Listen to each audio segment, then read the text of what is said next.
Life's a ride, so let's make it count. Cherish every moment, that's what it's about. Tune in, together we're building our groove. Every beat, every laugh, we're ready to move.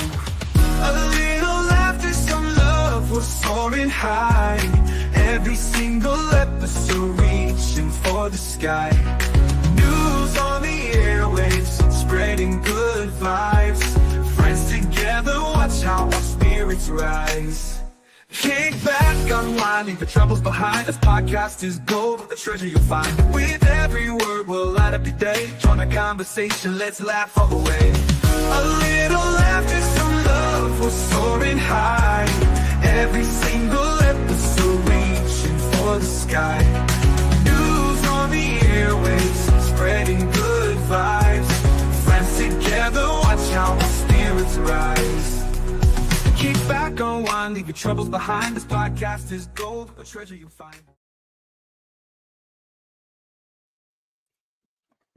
Good morning, everybody, and hello. Welcome back to the cafe. Good morning, Miss Doodlebug, the llama. Good morning. How are you? I am wonderful. Great job this morning again. And good morning, Mr. Arctic Fox himself. Good morning. And you are welcome, Miss Doodle. You do amazing every day. I don't know why you ever don't think you do, but you do. He does a lot better than I could have without my glasses. I'd be up there feeling my monitor up like Stevie Wonder trying to read it in Braille. Yeah, like I put my face so close. I'm like, all right, I just can't read this without my glasses. Let's just move on. Yeah, I don't think any of us should try to ever. It'd be an interesting show if all of us should try to sit and read a story to everybody with none of our glasses on and see how that goes. Oh, yeah. Yeah. That would be entertaining as hell, I think. Good morning, everyone, and welcome back to the cafe. Welcome. Make sure you have your coffee because it is time again. It's Friday. It is January 31st, and it is Friday, folks. This month is over already. That was quick. And it is time again for cold coffee, and I can never say it right. Coffee and a cold case. And today we're looking into Calico, another strange and wild situation. Oh, for sure. That's I was going to ask if either two of you are familiar with this one. I wasn't, but when I saw that that's who you were covering, I went and did my research real quick. This case is absolutely off the walls insane. Yeah, guys, and there's always a twist in these cases, I find, and some sort of there's a possible cover up involved in this one as well, and it's just wow.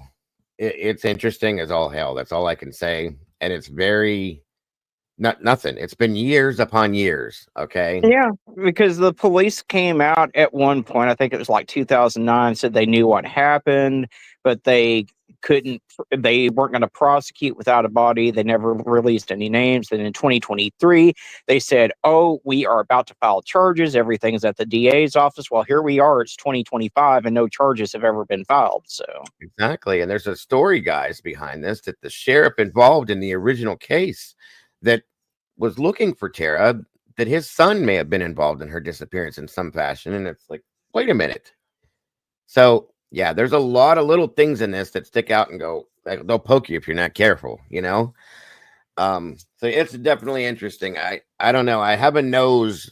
If you noticed, all the ones we've covered thus far have some kind of a weird background to them. And I have a nose for those. I don't know why. I love pulling them out, especially the ones that have been out for, oh Lord. This has been years. It's been years, 30, like Jesus, I can't remember. We'll get into it, and when we get into it, I'll be able to tell you then. I can't remember the year exact, but it's been a long time. Been a very long time. Welcome, everybody. Miss Stormy's in the house. Welcome back. Of course, Arctic sitting up here with us, gracing us with his presence. Miss Kaylee Stanford, welcome back to you. Tandy Powell, welcome. I hope you're feeling better today.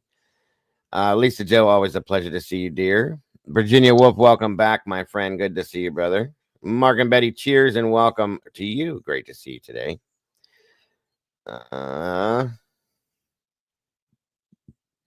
see here. And of course, Doodlebug gracing us with her presence as well. Julian Quaterio, welcome, my friend. Wonderful to have you back as well. Thank you for being here today. Yes, he did Bru- so well with me. That's the Julian that I had interviewed there about Judith Brown, and he did uh-huh. excellent advocate. He's amazing. Great stuff. That's another one I need to look into is Judith Brown as well. Another story, case, horrible situations, guys. Horrible situations. Um, Taylor with Stitch and Bitchin' and more. Welcome back to you, Miss Taylor. Good to see you. Brutally Honest 78. Good to have you here and welcome back as well. Brandy B, the OG's in the house. Good to see you, Brandy. Thank you for being here. I swear I saw Mikey in here. Is he in here? There he is. Mikey's in the house. The last 24. Good to see you, brother. Thank you for joining us. Nancy Drew, welcome back to you, my dear. Thank you for joining us. Thank you for all you do as well. Hello, hello, hello, hello. All of you awesome peeps. Good morning, good morning. Good golly, Miss Molly's in the house as well. Welcome and good morning, Miss Molly. Thank you for being here today. Buenos dias to you, Miss Amy. Wonderful to see you. And there she is. SRBBBB is in the house. Good morning to you, ma'am. I hope you're feeling better. Thank you for joining us today.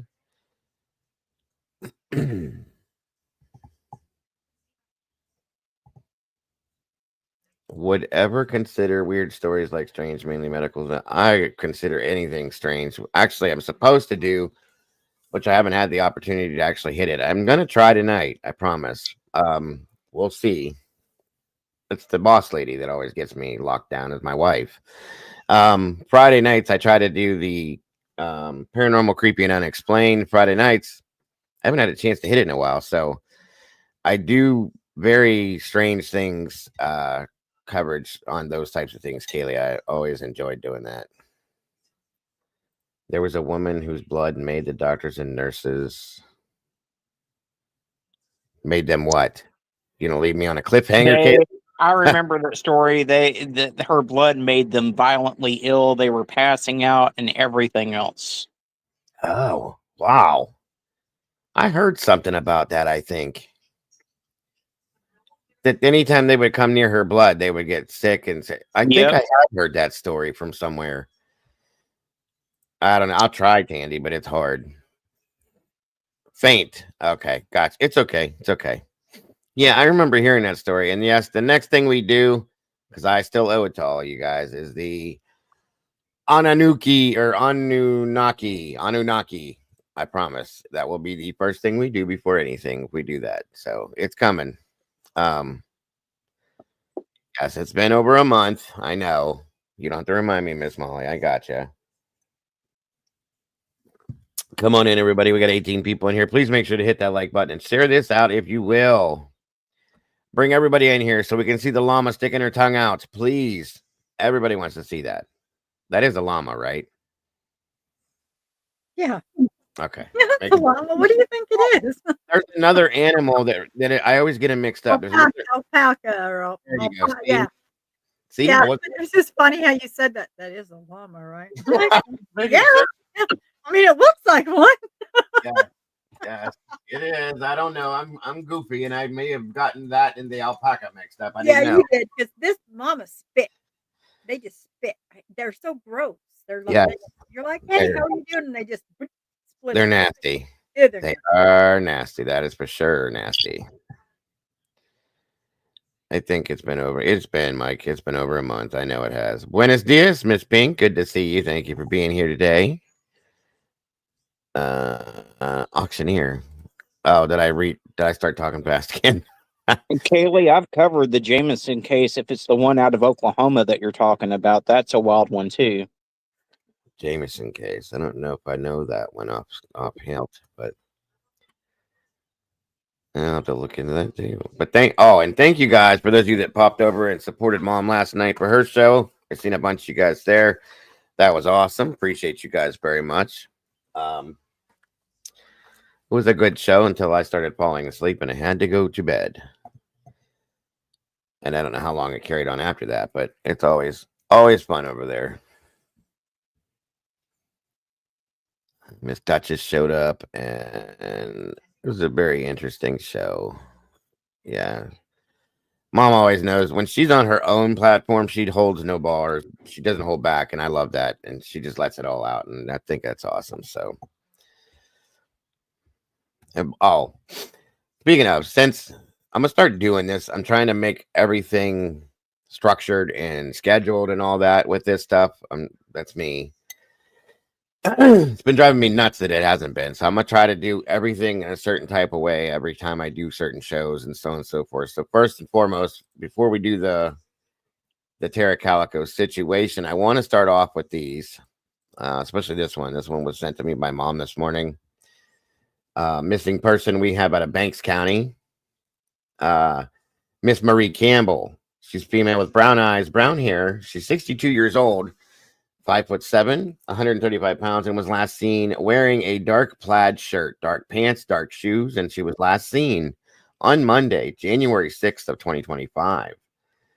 If anybody knows anything about Miss Marie here, please contact Investigator Alfred at 706-949-6668, or you can contact dispatch at 706-677-1234, and of course, you can always dial 911. This is through the Banks County Sheriff's Office. I don't have much more information on Miss Marie other than that she's been missing since January 6th. So if anybody does know anything, if you've seen her, please contact those numbers I said. Thank you guys very much. I do have a couple others too that we're going to put out before. And I want to thank all of you that have participated in sending these and putting these in here. Very important and it's very helpful, you guys. Miss Nancy, thank you for your input as well. This is another missing alert for Mr. James Christopher Anangos. Now, again, I may have to come back and let you know that these have been found at times, guys, but bear with me. I'm still learning some of this stuff too. James is 59 years old, 5'8", 170 pounds, black hair, brown eyes, and was last seen June 9th of 2024 in Richmond, Virginia. If you have any information that could help locate James, please contact Richmond Police Department at 804-646-6764. Again, James Christopher Anangos, 59 years old, guys. Thank you again, Miss Nancy, for that, dear. Moving on. Wait, I didn't even show you guys that, did I? Was that up already or no? There it is. Good Lord. I said everything. Well, there he is anyway, so you guys can see him. Sorry, I thought this was up. My computer's acting goofy again. My apologies. Thank you, Pink. It's okay. I appreciate that very much. Okay, now we can move on. Okay. We have a juvenile here, which, in my opinion, as always, should have an Amber Alert attached to it. But hey, we all know how that goes.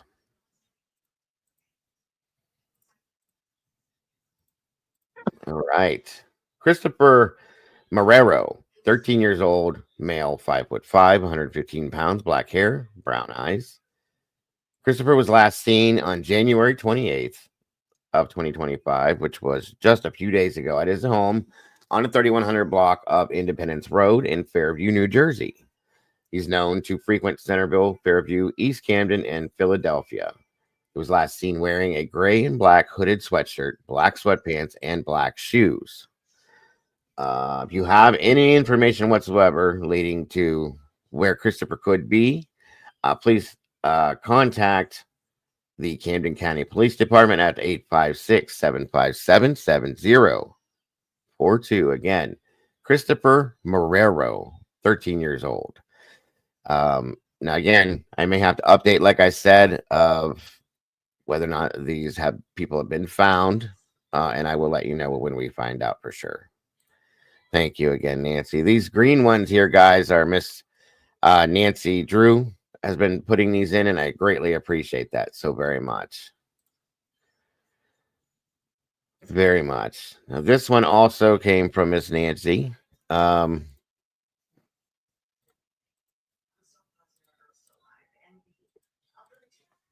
Okay, so this is. Ow. Did you guys say something? He's been found deceased. Kevin Spencer has. Okay. Well, bad news, bad news, bad news. Thank you, Arctic. When did they find him? Do you know? It was a couple days ago. Okay. Thank you, sir. All right, guys, we'll move on. That's sad.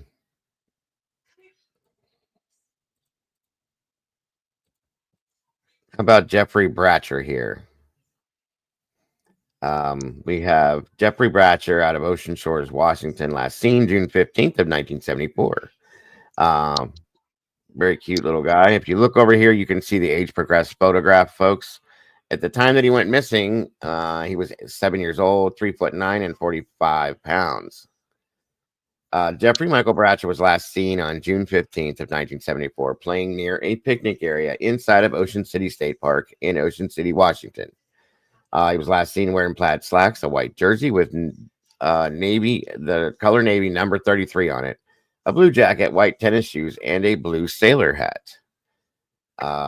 It's been 50 years, folks, since Jeffrey went missing, but you never know. You never know. If anybody has any information in connection with Jeffrey, guys, please contact Grays Harbor County Sheriff at 360-249-3711. And again, if this is you, Jeffrey, please reach out and contact law enforcement and let them know that is you, sir. Long time, you guys. All right. And next up, you guys. Oh, one moment, folks. I'm sorry.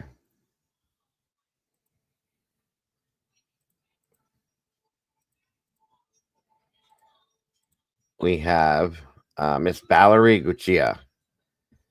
Again, out of Brooklyn, New York, went missing May 4th of 1974. She was 20 years old when she went missing, 5'6", 120 pounds. This is Valerie's age progressed photo here in the smaller box.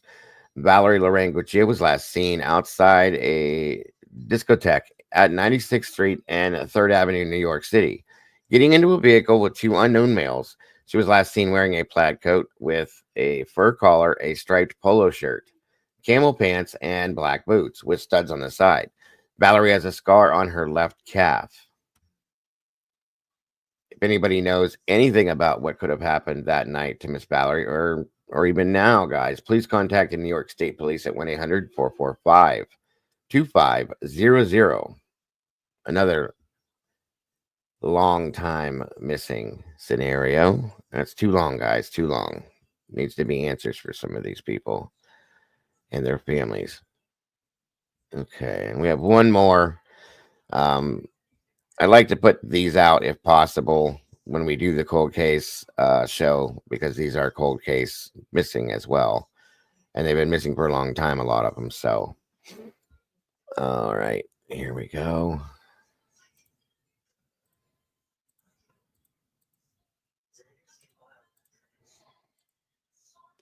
Miss Cynthia Sumter went missing again April 27th of 1974.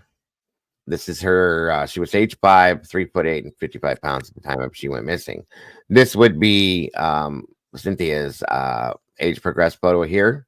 She was last seen playing outside her apartment complex in San Jose, California. She has a cowlick on the right side of her hairline, a mole on the left side of her back, and a small cleft chin. Her eyes may appear dark blue to hazel in color. Cynthia was last seen wearing a red and white striped sleeveless shirt with a blue star on the front and purple pants. She was not wearing any footwear, and her nickname is Cindy. Again, if anybody has any information on Miss Cynthia here, please contact San Jose Police Department at 408-537-1340. And again, if this is you, Miss Cindy, please reach out and let people know you are okay. That should do it, guys, for this morning. And I thank you, Nancy and everybody that puts those in for us so that we can review those. I don't do anywhere near as good of a job as Arctic and Mom do, and Miss Doodle over here with what she does. Nowhere, but I'm trying, guys. I'm trying. All right, guys, let's get into. We got looks like 21 amazing peeps in here. Hold on a minute. Let me clear this out of here real quick. Hold on. There we go. 16 likes and 21 peeps, guys. Please hit that button if you couldn't. If you haven't yet, I appreciate it so very much.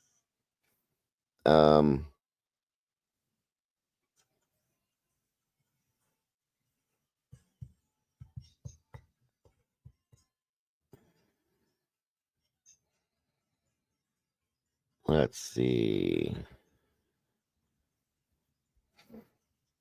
So how long did you guys go on for last night, Arctic, with Mom? We were up until God, probably 3 or 4 hours. We were up there. Okay. Gotcha. It was fun over there. Definitely always is. Thank you, Stormy. Again, if you guys have not yet, please like, share, subscribe, and hit that notification bell so you don't miss anything we do over here. Appreciate that so very much. If we could also, any of the Blue Crew drives, please drop Arctic and Mom's geez, too many people to remember. Arctic and Doodle's links in here as well, guys. If you could, I appreciate that very much. And that being said, let's get them moving here. Hold on. Load up.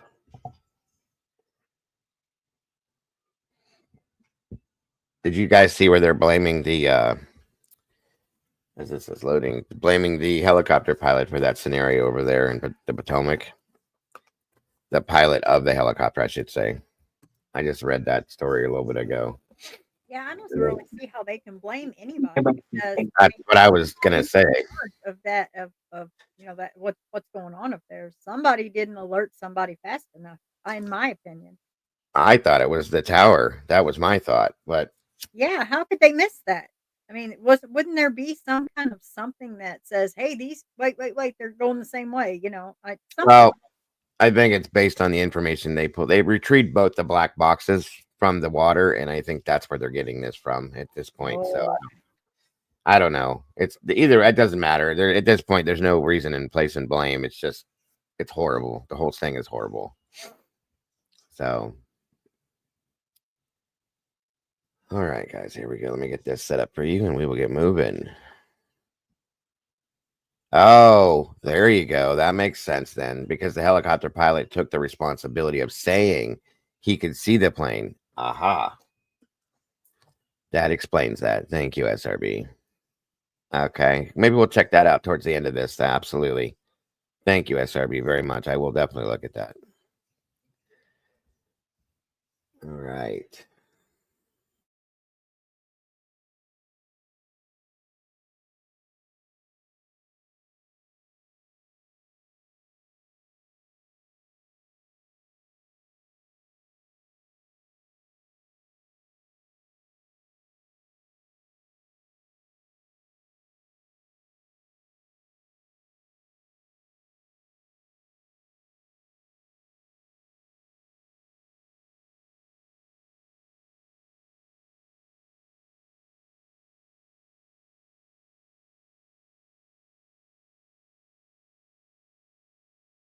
Okay, I have a mixture of different things on this, guys, that we're going to look through. I found one, by the way, Arctic, on this case with that guy you were telling me about last night. Lord, what is his name now? I just had it. Stockton. Oh, yeah, Steve Stockton. Yeah, good stuff. All the way around, good stuff. I have one on that he did on this case, and I was like, wow, great job.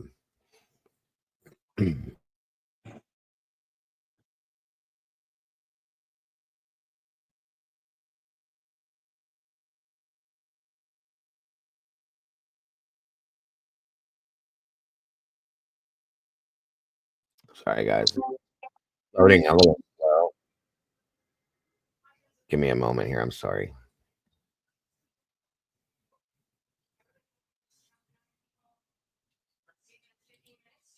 One moment.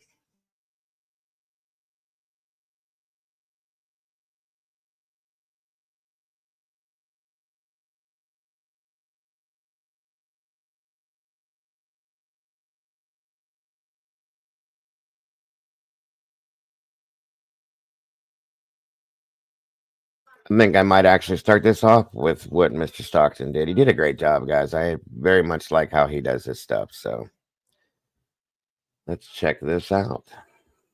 There's very little news coverage on this as well. So, all right, let me know how the audio is on this. And again, just so everybody knows, because I do want this known. This is Missing Persons Mysteries with Steve Stockton, as who produced this footage for us. Again, everything else that he does, Arctic recommended him yesterday, and I just so happened to fall upon it when I was looking through stuff on Terra, and I'm like, oh, let me check it out. And it does a really good job, as you'll see here. So I'll get everything else put in here in a second. Today, we're going to be discussing the frightening disappearance of Tara Calico. Now, many times in this community, we come across cases that are so incredibly baffling. We struggle with our humanity and wondering how something like this could actually happen. While we cover hundreds of cases on this channel of people who have gone missing, some who have been found unfortunately deceased, and still others who no trace at all has ever been found. As they say, the devil is in the details. It's the smallest detail sometimes that can either make or break a case, or that can leave us scratching our heads and being even more confused than when we first started out. The disappearance of Tara Calico is one of those cases where you kind of feel like you're right on the brink of having the answers, only to find the next bit of information bringing you right back around to the beginning. Right back at square one. This sad and frightening case is one of thousands where the person was abducted and never seen or heard from again. However, it's the little clues along the way which make this case stand out so much. Tara Calico was from Belen, New Mexico, and this is where her home was when she left it on the morning of September 30th, 1988. Tara was 19 years old at the time and had her whole life ahead of her. She had no idea that when she went out for her usual bike ride at 9:30 that morning, it would turn out to be the last time she would ever see her home again. Her mother rode with her in the mornings up until very recently, when she felt the two were being stalked by passing motorists and was too scared to continue on these morning rides with her daughter.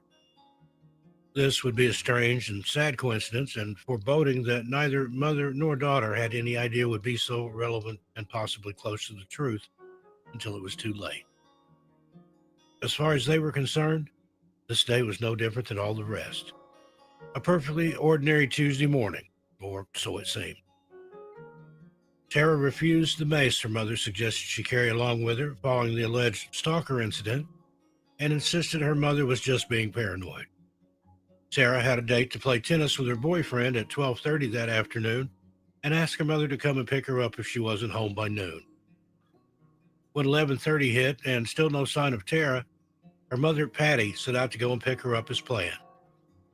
She drove the usual route, but this time Tara was nowhere to be found. This was long before the days of cell phones, so Patty wasn't able to just call her daughter and ask where she was or why she wasn't where she was supposed to be. However, this was immediately concerning for Patty, and she contacted the authorities pretty much right away and reported her daughter as missing. As they investigated further and searched along the route Tara was known to have been riding that day, they found pieces of her Sony Walkman and a cassette tape. Though there was no way of knowing for sure that these items belonged to Tara, the family were pretty convinced as they knew what her belongings looked like.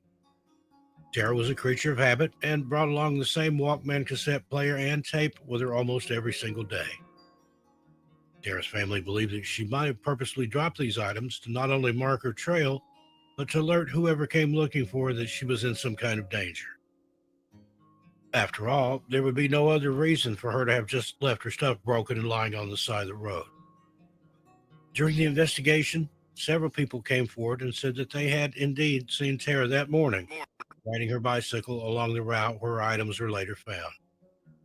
Her bicycle, to this day, has never been located. No one witnessed her presumed abduction, however, and there weren't many clues other than the people who claimed to have seen her and the broken Walkman scattered around the area where she was last seen by several passers-by. There were several witnesses who said they saw a light-colored 1953 Ford pickup truck with a camper shell following her, but the authorities were never able to locate the owner of the vehicle.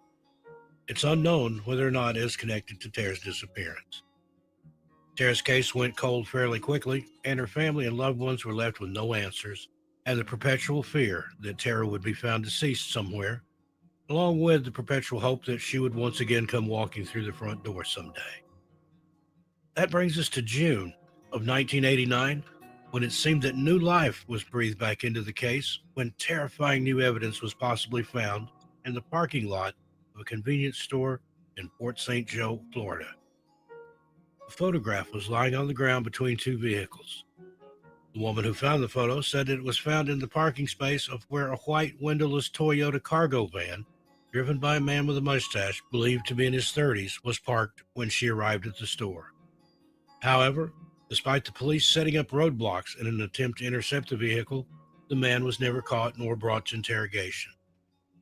The picture in question was a Polaroid, which shows a little boy and a young woman, both bound and gagged and with terrified looks on their faces. Morning, Peggy. Because of the duct tape and the gags in their mouth, it was hard to tell who the image was of. It was theorized by investigators, however, that the young woman in the photo was Tara Calico, and that the boy was Michael Henley, also of New Mexico, who had disappeared in April of 1988. According to investigators, the picture had to have been taken after May 1989 because the particular film used in the photograph was not available until then. The identification of the boy in the photograph as Michael Henley seems unlikely because his remains were discovered in 1990 in the Zuni Mountains, about 7 miles from his family's campsite where he had originally disappeared, and 75 miles from where Tara Calico disappeared. There was much back and forth and conjecture about this Polaroid, but in the end, the standing ruling is that it was not him in the picture. Police believe he simply wandered off and sadly died of exposure to the elements. Tara's mother, Patty, believed that the girl in the picture was in fact her daughter, though. This positive identification was mainly made due to a scar the woman in the photo had on her leg, which, according to Patty, was identical to one Tara had in the same exact spot on her leg. Tara had received this particular scar due to an injury she suffered from a car accident when she was younger. In addition, a paperback copy of V.C. Andrews' novel, My Sweet Audrina, said to be one of Tara Calico's favorite books, can be seen lying next to the woman.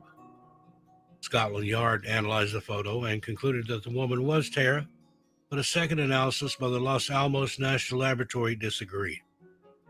An FBI analysis of the photo was inconclusive. This is where the case seems to take an even more bizarre turn. 20 years after the discovery of the photograph, which was of course widely shared by media at the time, pictures of a little boy were sent to the Port St. Joe police chief, David Barnes. He received 2 letters, postmarked June 10th and August 10th, 2009, from Albuquerque, New Mexico. One letter contained a photo, printed on copy paper, of a young boy with sandy brown hair. Someone had drawn a black band in ink on the photo over the boy's mouth, as if it were covered in tape, like in the 1989 Polaroid. It seems whoever sent the photos was alluding to the fact that the boy in the original photograph, found all of those years ago, was Michael Henley after all. This has never been officially confirmed, however. The second letter contains an original image of the boy. On August 12th, the Star newspaper in Port St. Joe received a third letter, also postmarked in Albuquerque on August 10th, and depicting the same image of a boy with black marker drawn over his mouth. None of the letters contained a return address or a note indicating the child's identity, making the officials there believe it may have something to do with the disappearance of Tara Calico. The letters were sent in around the same time a self-proclaimed psychic called the detective about Tara, saying she had met a runaway in California with whom she worked in a strip club with, who eventually wound up murdered. The caller says she had dreams suggesting the runaway may have been Tara Calico and that she may be buried somewhere in California. Though it was a long shot and there was no real location given publicly as to where this alleged psychic said the girl could possibly be buried, the police must have had some additional information as they did conduct searches and reported that the searches led to nothing and no bodies at all were found, not of Tara Calico or anyone else. Additionally, these photos were given to the FBI for further investigation in hope of finding fingerprints or possible DNA evidence. 20 years after she disappeared that fateful day in September of 1988, the sheriff of Valencia County, California at the time, Rene Rivera, reported that he had received what he believed to be credible information that finally explained what had happened to Tara. This information alleged that some boys who knew her drove up behind her in a truck and some form of car accident followed. Tara later died, and those responsible covered up the crime. Rivera states he knows the names of those involved, but that without a body, he can't make a case. He hasn't released whatever evidence has led him to this conclusion. No arrests have been made, and the case remains open.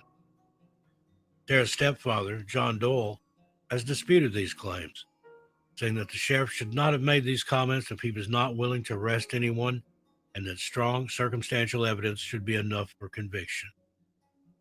2 other Polaroid photographs, possibly of Tara, have surfaced over the years.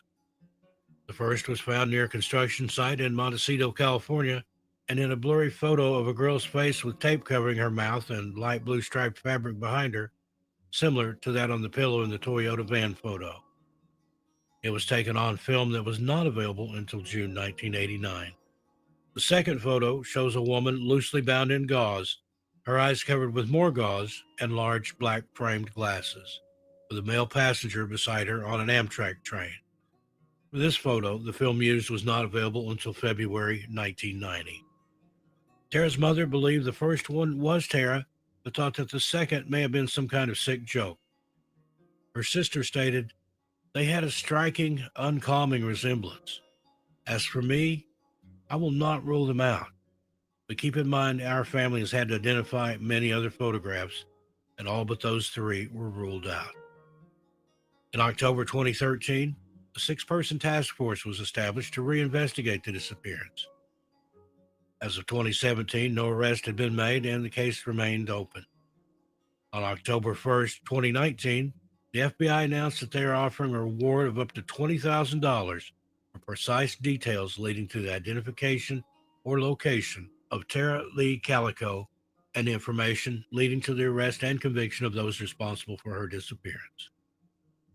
In September 2021, the Valencia County Sheriff's Office and the New Mexico State Police issued a statement that they have a new lead in the case and that the focus of a sealed warrant for an unknown private residence located within Valencia County has been issued.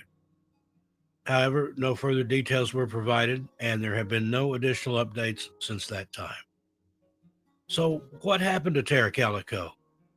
Is it possible some boys she knew, possibly from her neighborhood or school, decided to try and scare her but took it too far and accidentally ran her over and killed her, leading them to then having to cover it up and get rid of her body and bicycle, as Sheriff Rivera believes?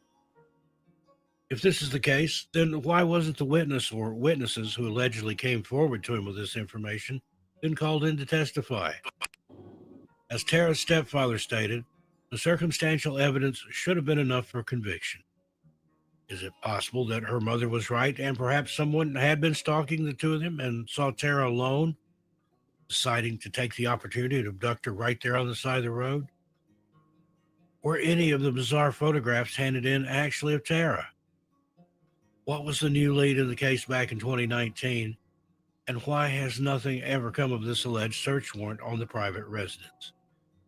These are questions we hope one day will be answered.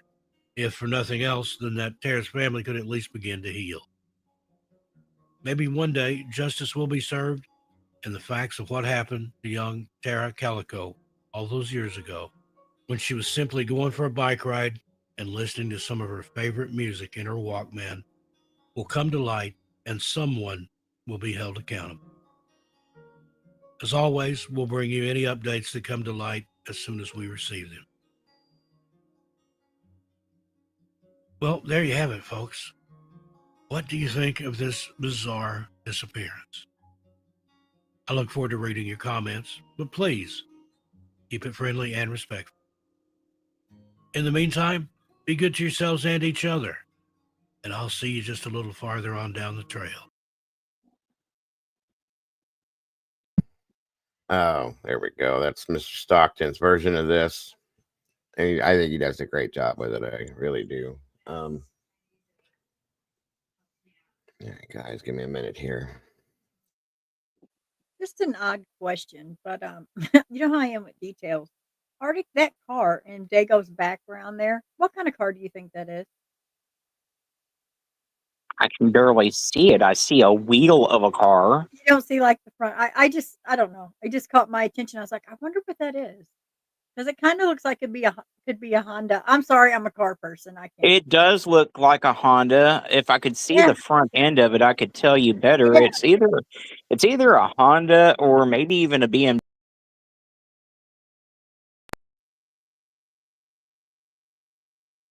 could be BMW. Sorry, Dago. I just sidetracked. You're muted. I pulled us down to see if you could see it better, but you really can't. I don't know. I don't know. I didn't even notice there was a car back there. I'm sorry. I'm bad with details. No. Don't apologize. I never even noticed it till you pointed it out. And now we all know that Doodle has ADD just like we do. Oh yeah, I'm bad. I've known that. Oh, I'm terrible. Yeah, I don't just squirrel. I'm like squirrel, chicken, possum, skunk. It's bad. Squirrel, chicken, possums. I'm everywhere. That was too funny. So a lot of people think that Polaroid's a nothing burger, but right. Tara's mom was completely convinced that it was Tara by the scar that was on her leg and everything. FBI's analysis was inconclusive, but Scotland Yard confirmed that they believed it was Tara in the Polaroid. Right. And then they brought up the fact that they believed that the little boy that they said that wasn't in there, that they found it somewhere in a camping area was, and then come back and said that they believed it could have been him. This is crazy. This whole thing is nuts, folks. And there's way crazier stuff coming on this. Like I said, I have a bunch of different versions of this because every different version has different details. You hear some of the same stuff, but you'll also get other stuff out of it. So it's a wild situation for sure. The car, I think, is green, if that's what you're saying. If that's what you're asking, Tandy, back here in the back. Oh, I see now. A white Elantra. I get it. Haha. Oh, God. I'm a little slow. Sorry. Just nudge me and kick me. I'll get it eventually. All right, here we go.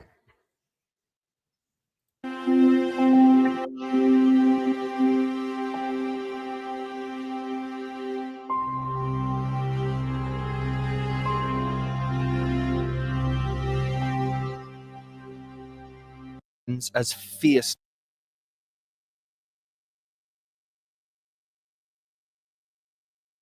Hold on, guys. Sorry, I'm having a little bit glitch.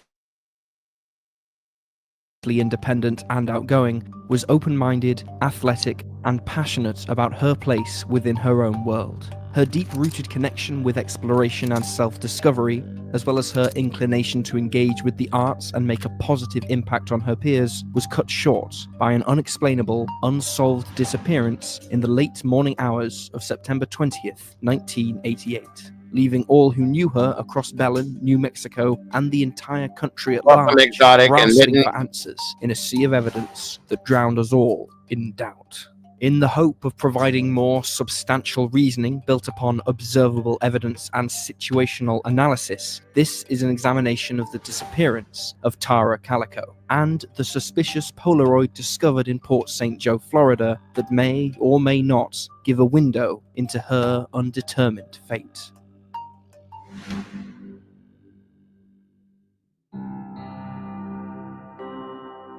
Welcome, Mittens. Welcome, Exotic. Thank you for joining us today.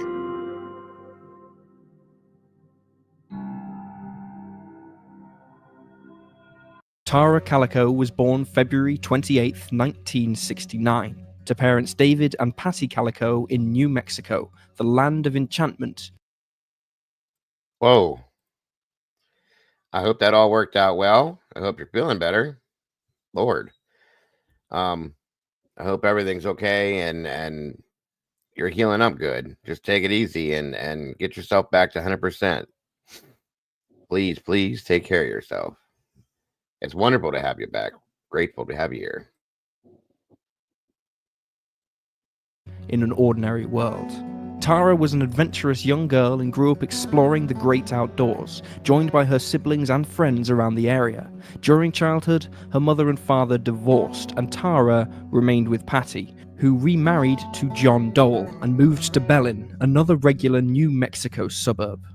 Belen is the primary seat of Valencia County, New Mexico, taking its name from the Spanish translation of Bethlehem, the legendary biblical town.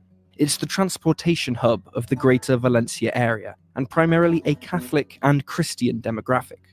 When the Dole family moved to Belen, it seemed like the quintessential place to raise Tara and her siblings, Michelle and Chris. It was perfectly quaint, without a controversy or worry in the world. It's a place described as, quote, small town America, where everyone knows everyone, everyone looks after everyone, and no one is outside the realms of safety. Its main economic turnstile was ranching, and it offered many recreational possibilities across its welcoming landscape. This meant it was the perfect place for Tara to engage in her exploratory tendencies, free from the fear of sinister consequences. As Tara entered adolescence and young adulthood, she became a beloved member of her high school class by schoolmates and close friends alike.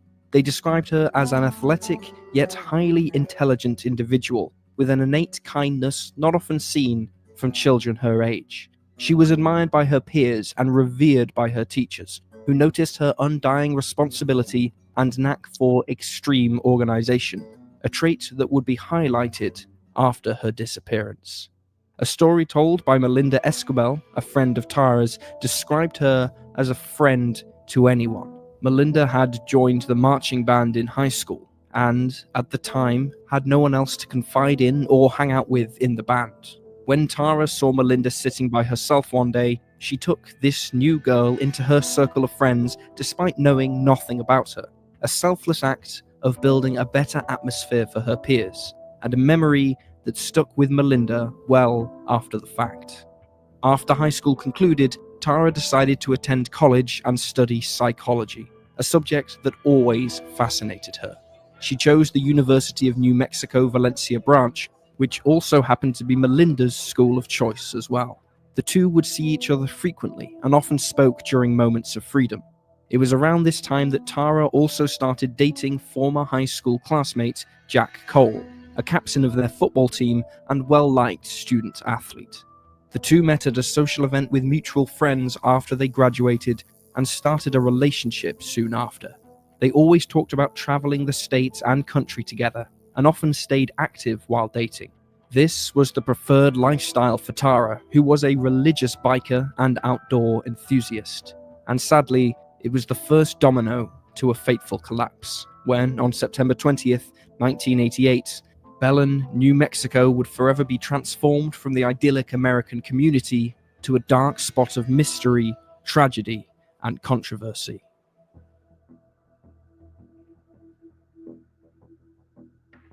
In the early waking hours of Tuesday morning, September 20th, 1988, at around 9 a.m., Tara Calico wakes up and sets out her clothes and school books on her bed.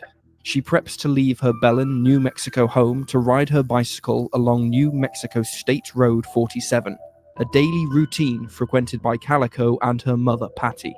At this point, however, Patty has quit riding with her daughter after getting the feeling a motorist was stalking her during their trek.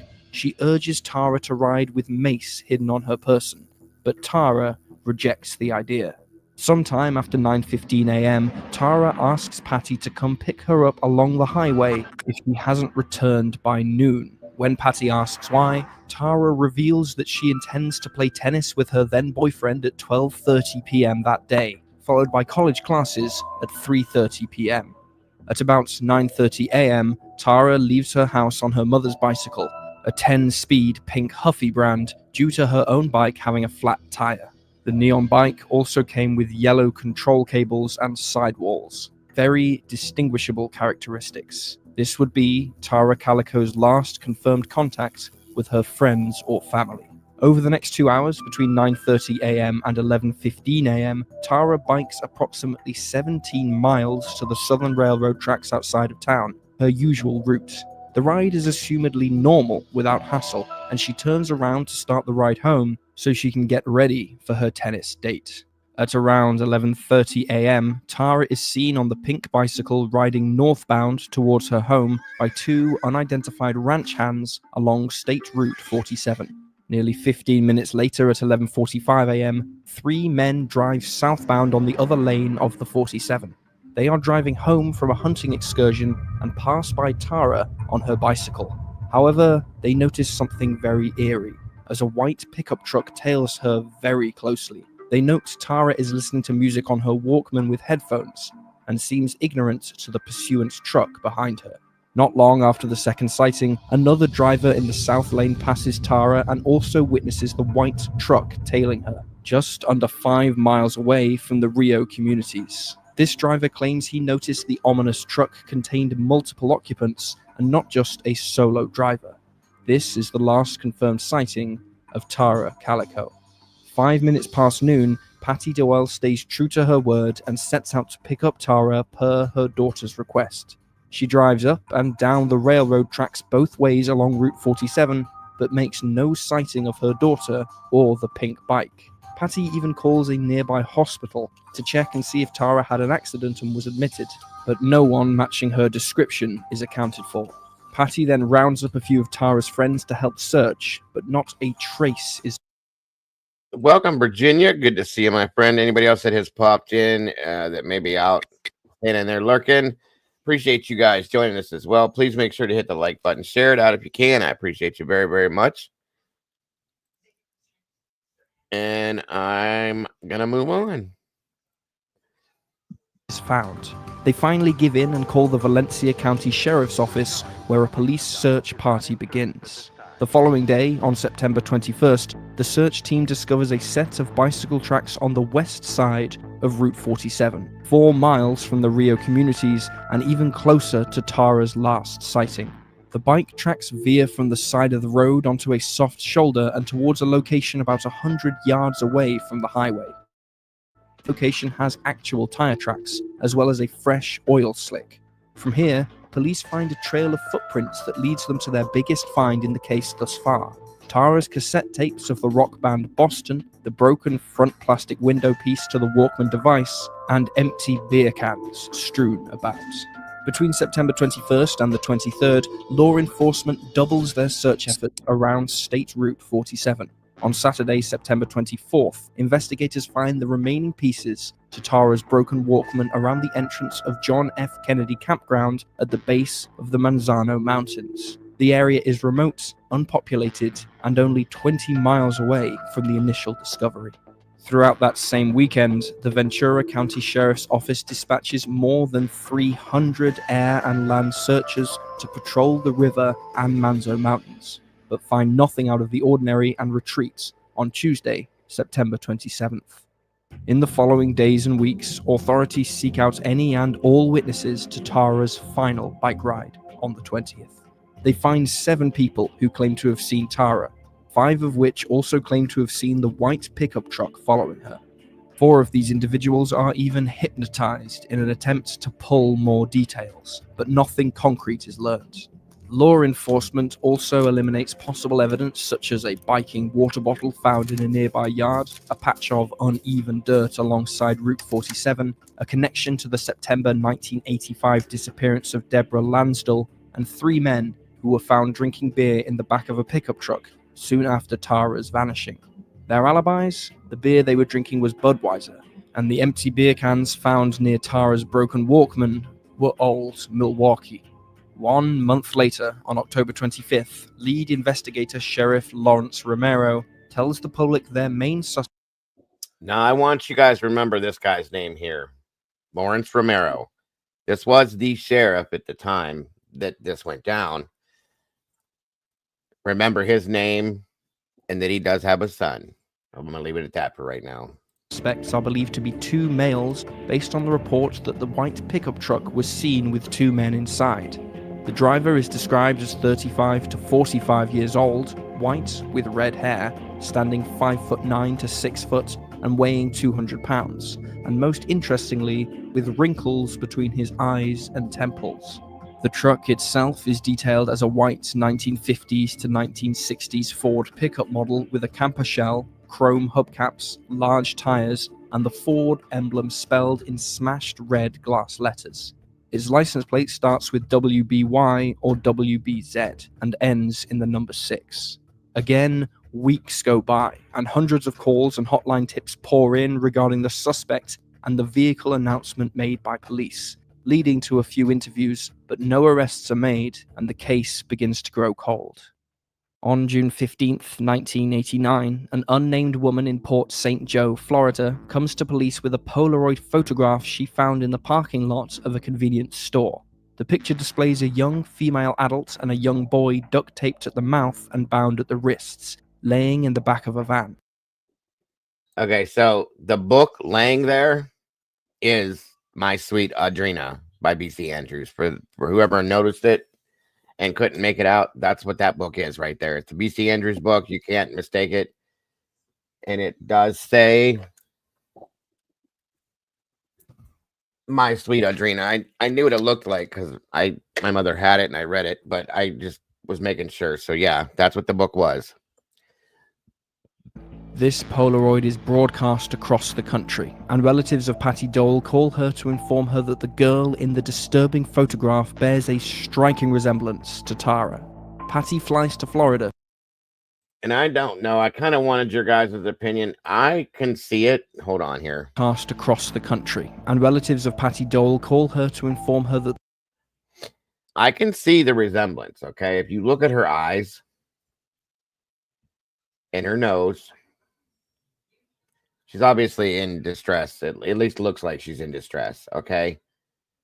If the tape wasn't over the mouth, it would be a lot easier to tell, but the eyebrows, to me, the eyes and the nose kind of match up, okay? She looks a little darker here than here, but that just because that's probably a school photo, so on and so forth, whatever. Welcome back, Duty. So yeah, I can see the resemblance, and I guess her mother is dead set, Patty, that this is her, period. So, but here's the problem. The age that this woman is at this point in 1988, to me at least, and she could just look younger, doesn't match what this looks like. A younger girl to me, like under 18, in my opinion. I don't know. That's just my opinion. Well, I mean, and in fairness, she's got her hair pulled back. She's got tape over her mouth. It's hard to tell how old she really is in the photo because it's not a close up like the school picture is or anything either. Exactly. I don't know. You know what I mean, though, by looking at it, you're absolutely right. You can't really tell, but I just got this. Like, she looks under 18 to me. Again, you're right, though. You can't really tell because of the way the hair is, the mouth, all of it, guys. And the mother states that there's a scar on Tara's leg that matches the scar on this girl's leg. I don't know. I don't know for sure. Hey, Stitches, good to see you. Just wanted your guys to get a good look at the two of them side by side like this to see it. the girl in the disturbing photograph bears a striking resemblance to Tara. Patty flies to Florida to take a closer look and agrees that the woman in the shot looks like her daughter. Over the next year, 2 more photographs are submitted to authorities that show a young female bound and gagged in a... Now, these two, I don't... At least this one... These are disturbing, by the way, just so you guys know. This one here, to me, doesn't resemble her. But again, you can't really tell, and I can't tell who this is at all. Just saying. similar fashion, but feature a different woman than the one in the original Port St. Joe photograph. While Now, they're claiming that they, as he just stated, it's a different woman. But there was a story that said that the extra, like an article I read before this too, that the other photographs came out, unless there was other ones that I don't have in here, they said resembled the girl that was in with the tape over her mouth. So maybe those weren't it. So my apologies. all three are believed to potentially involve Tara Calico, none have ever been confirmed to contain her image, and their status is left up to debate among government agencies and amateur sleuths alike. Decades pass, and Tara Calico's disappearance remains unsolved. Despite endless searches around New Mexico by countless investigators and private contractors, little evidence is ever uncovered surrounding the case. In September of 2008, 20 years after the fateful morning, the then sheriff of Ventura County, Rene Rivera, comes out with a statement alleging he knew who kidnapped and killed Tara, but without any incriminating evidence or bodies to exhume, the conclusion could only remain a theory. His wasn't the only hypothesis circulating the news, and as his peculiar confession wears down on the followers of the case, so does the coverage of Tara's mystery. In 2013, a task force was created by 6 different federal and local agents to reopen the investigation, but over 7 years later, nothing new has surfaced regarding Tara Calico or her mother's pink neon Huffy bike. When people familiar with the Tara Calico disappearance think of her cold case, the first... Yeah, I agree that this was after Romero had retired that Rivera took over as sheriff. But my understanding is that Rivera worked as a deputy under Romero. Okay. You know how that goes. And which in turn could tell, how he might know this, that, whatever. Anyway, it's a very strange statement to make and then not do anything with it. Okay. Just because there's no body, that's bullshit. We've seen and heard that before. Okay. You can run a case with that. Go ahead. We've seen that in several cases where that can go either way. They'll either prosecute or they won't. They'll use it as an excuse not to prosecute. I don't think it's necessarily indicative of a cover-up on behalf of Romero and the sheriff's department or anything. That all started, just so you know, because one creator put that theory out there and it went rampant all over the internet. That's how the whole cover-up by the sheriff's department and Romero's son having something to do with it got started. And, it's just like anything else. There's certain people in this community, some probably in this chat, that like to turn everything into a conspiracy theory. And I think that's what happened here. Okay. Gotcha. Well, like I said, it was a newer case for me when I found it, and it just was like, wow. And then I heard the whole story about Romero's son and him. And then I am a little curious, though, about Rivera making that statement and then not doing anything. That's kind of dumb to me. Because, like you said, I agree. They absolutely make a statement like that. You would expect that there would be arrests made if they had evidence that, she was being tailed, there was some type of tragic accident, and they know exactly who did it. Why wouldn't you press charges? But it's just like you fast forward to 2023 and we have a similar situation where they're saying, oh, we've put everything at the DA's office. And here we are 2 years later and there's been no action on that. That's exactly. And that doesn't make sense to me either. I also want to point out to you guys, if you look at this picture of Tara, that picture bears more resemblance to the Polaroid picture than the other picture we were looking at of her. Yes. I can definitely see her in this picture, guys. So there's another good way to kind of put those two together, in my opinion. Just saying. But yeah, the Rivera should have never said that if he wasn't going to do something. Again, 2 years ago, they had this all sitting right there on the DA's desk. Everything's ready to go. 2 years later, here we sit. Nothing. There's some things I'm going to show you coming up that are updates per se, I guess you could say, and take it for what it is. I don't know. There's something that's stalling them out. I don't know what it is. I don't know why. Is it true? Do they really have the leads that they think they have? Or is this just bullshit to keep people happy and shut them down for a while?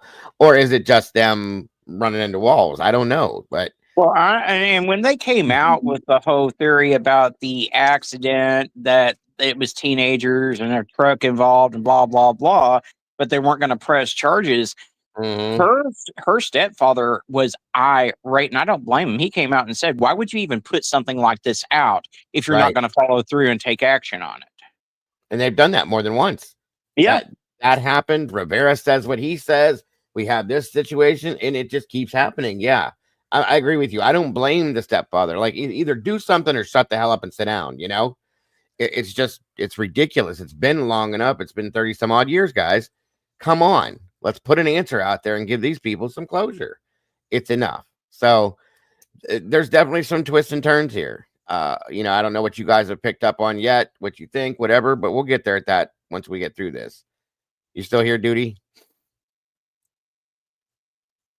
Ooh, Doodle. Yeah, no, I'm here. I was muted and my mouse quit, so I was trying to do my little touchpad on my laptop. I was like, yes, Hey. yes. No, I'm just making sure. I know you had to go get the good wood to get your thing going, so you know. the good wood. I need Right, some of the good wood. I have to have some more delivered today. I mean, I just can't get enough of it. That's enough of the good wood. I bet. I don't I think bet. any of us can get enough of the good wood. Oh, goodness gracious. You knew I wasn't gonna forget her. She said that to me one time. Like, I gotta go get the good wood, and I went, "Oh God, here we go. That'll never ever go away now." But in my defense, it's wood for my wood stove. I know promise. that. I know. We know that. We know. Stormy said she needs. Moving on. Moving on. Anyway. Well, I could probably find you a wood stove, but you'd have to find your own wood. That's the hardest part is finding good wood, though. Suspicious Polaroid photograph. Mikey, don't say a word. Yes, you did, Matahari. It's always. Well, it depends on who you are. If it's a good time or the bad time, you know.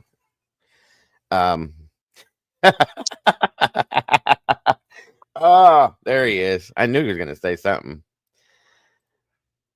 Yeah, someone said wood. I was expecting him to come off with something like, "Well, I know a guy." Yeah, that's what I thought he was gonna say But he too. didn't. He behaves. Well, you guys are all popping out. Look, Lisa and Molly and Pink, and everybody's like, "Someone say wood." You guys are killing me. I love it. Hilarious. Oh, let me back this up just a tinge. I think we jumped forward a little too much there. All right. This regarding Tara Calico or her mother's pink neon Huffy bike.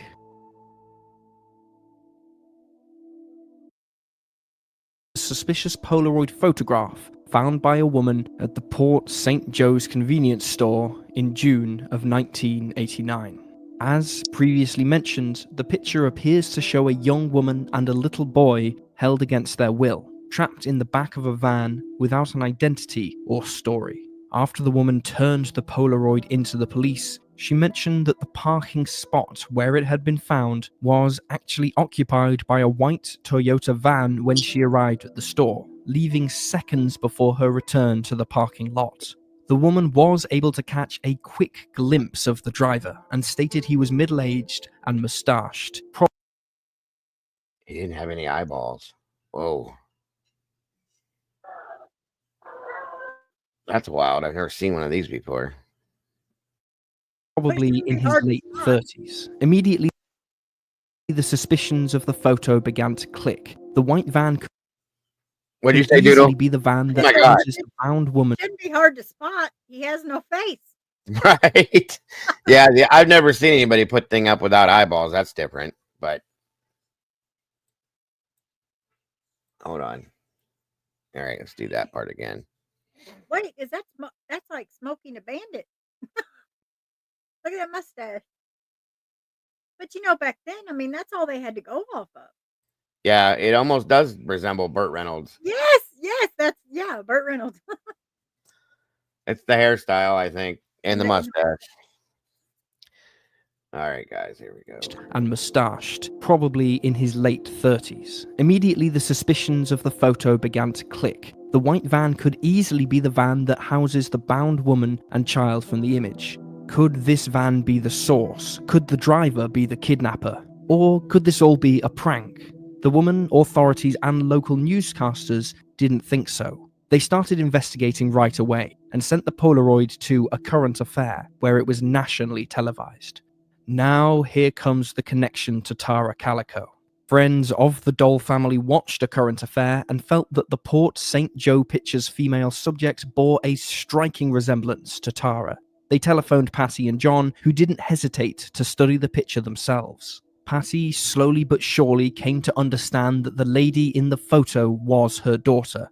The biggest clue? She stated Tara had been in a car accident as a girl and battled a leg injury that left her with a scar along her thigh, and pointed to a discolored streak along the bound woman's thigh in the Polaroid.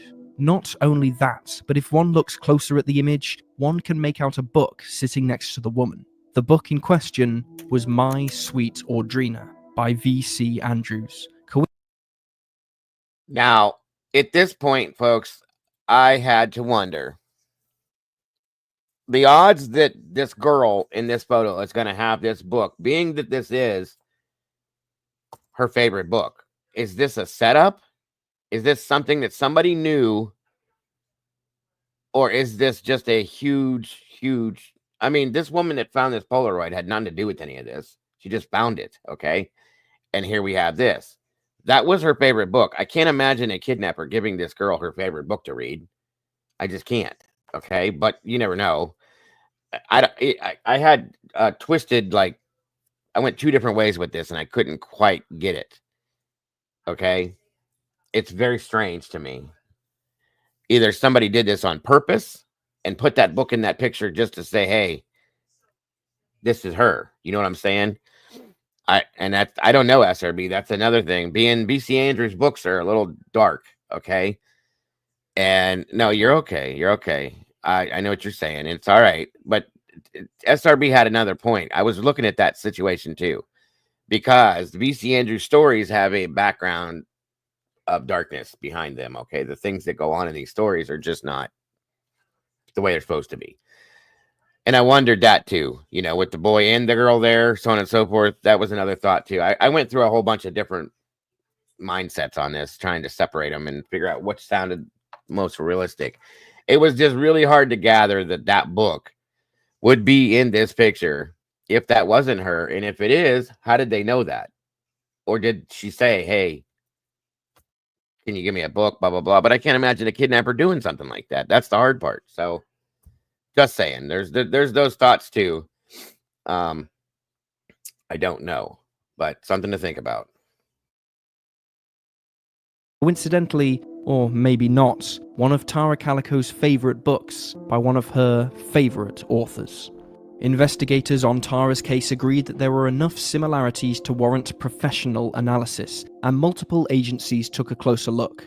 However, out of 3 detailed inspections, the results were inconclusive. Scotland Yard said the bound woman was Tara, the Los Alamos National Laboratory said it wasn't Tara, and the FBI could not make an official conclusion. The naysayers had plenty of their own physical traits to emphasize. First and foremost, the bound woman's facial features didn't quite match Tara's. Their eyebrows are of distinctly different shapes, as well as their overall jawlines. That being said, we must consider the drastic changes in settings. The Polaroid could not have been taken any sooner than May of 1989, as that specific stock of film hadn't been produced and released until spring of that year. Thus, the photo must be depicting Tara at least 7 months after her disappearance and alleged kidnapping.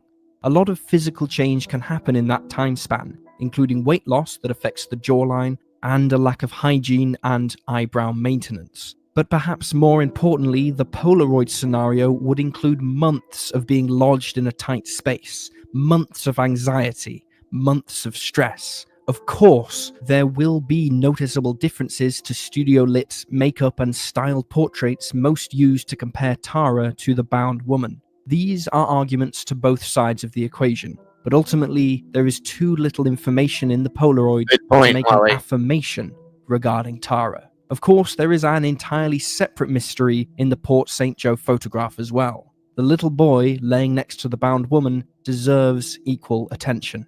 When the Polaroid first made waves around Belen, New Mexico, and the state in general, many people wondered if the male subject was Michael Henley, a young boy who went missing 5 months before Tara in April of 1988. He, too, disappeared in New Mexico during a hunting trip with his father. He had wandered away from the campsite one day and vanished, with searching crews unable to find a shred of evidence. While he had no personal relationship with Tara or the Dole family, his physical characteristics also matched the bound boy, and relatives of the Henley family agreed it was probably him. How or why they'd be together was cloudy, but if a serial kidnapper was abound in New Mexico, it wasn't outside the realm of possibility that they'd been secluded together across the country. However, this theory went moot a year later, in June of 1990, when Michael's remains were found buried in the Zuni Mountains of New Mexico. A forensic analysis found that Michael had most likely died of exposure in the wilderness after wandering off from the campsite, which was 7 miles from the excavation zone. The campsite was also only 75 miles away from Tara's disappearance, but when Michael's fate was learned, the connection to Tara dissolved and the bound boy in the photograph remained unidentifiable. Just another unexplainable story associated with the strangers in the mysterious Port St. Joe Polaroid. While the Polaroid controversy spawned thousands of theories on its own, none were weighed as more probable as the one that surfaced in 2008 by law enforcement themselves. After years of stale leads and a spiraling investigation, the then Valencia County Sheriff, Rene Rivera, said he actually knew what happened to Tara that September morning in 1988. The Valencia County News Bulletin reported on the 19th anniversary of the disappearance that Rivera, quote, received information over the years that 2 men, who were teenagers at the time of Tara's disappearance, found her riding her bike on the rural road that day and had help afterwards disposing of her body. He continued, detailing his theory through a play-by-play of the morning itself, that the 2 men were taunting Tara in the back of a pickup truck, hit her bike, causing her to lose control and fall, kidnapped her, and then killed her when she threatened to contact authorities out of panic. Rivera went on to say that the reason he couldn't act on the tips or arrest those responsible was because there was no concrete evidence to convict, specifically Tara's body or place of burial. However, he did believe. Now, see, that's what I'm saying. That right there bothers me. If you know, body or no body, who the 2 possibly could be, then you go at them. You question them. You pressure them until they either tell you or you figure it out by investigating them.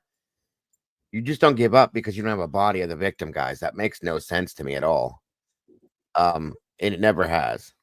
We see cases prosecuted all the time without a body. Yes, constantly. It can be done. So circumstantial cases exist all over the place, constantly. So there's another reason. There's got to be a different reason why Rivera didn't go forward with this, or he's just lazy or doesn't want to. I don't know, but that makes no sense to me. So just to let you know that it was likely still in Valencia County and most likely in the general area of those railroad tracks. Rivera wouldn't even release the names he had in relation to the theory, making many citizens, including stepfather John Dole, curious why he would make the claim in the first place. Rivera countered and said that he made the announcement in hopes it would persuade the perpetrators or anyone with information about Tara's resting place to come forward and bring legal closure to the Calico and Dole families. Yet, no matter how much the sheriff pleaded, no one came forward, and his desperate conclusion ended up causing more pain than it relieved. With this in mind, Sheriff Rivera's theory does match a recorded incident left behind in Tara Calico's case documents, now available in the public record. Inside of the document, a section contains an interview with Henry Brown, New Mexico citizen who has since perished due to failing health. The interview, which some label as more of a confession, is held by Sheriff Deputy Frank Methola, who was specifically requested by Brown when he was asked to come in and share his side of the Tara Calico story. Frustratingly, there is no date connected to this event, but it is believed to have taken place years after the disappearance. In the interview, Brown recounts his times hanging around fellow Valencia County teenagers, led by troublemaker Lawrence Romero Jr., the son of the old sheriff, Lawrence Romero Sr. He said Lawrence Jr. was a drug peddler and interested in dating Tara Calico, but was never considered because, according to Brown, Tara was dating a man by the name of Jeff Abita.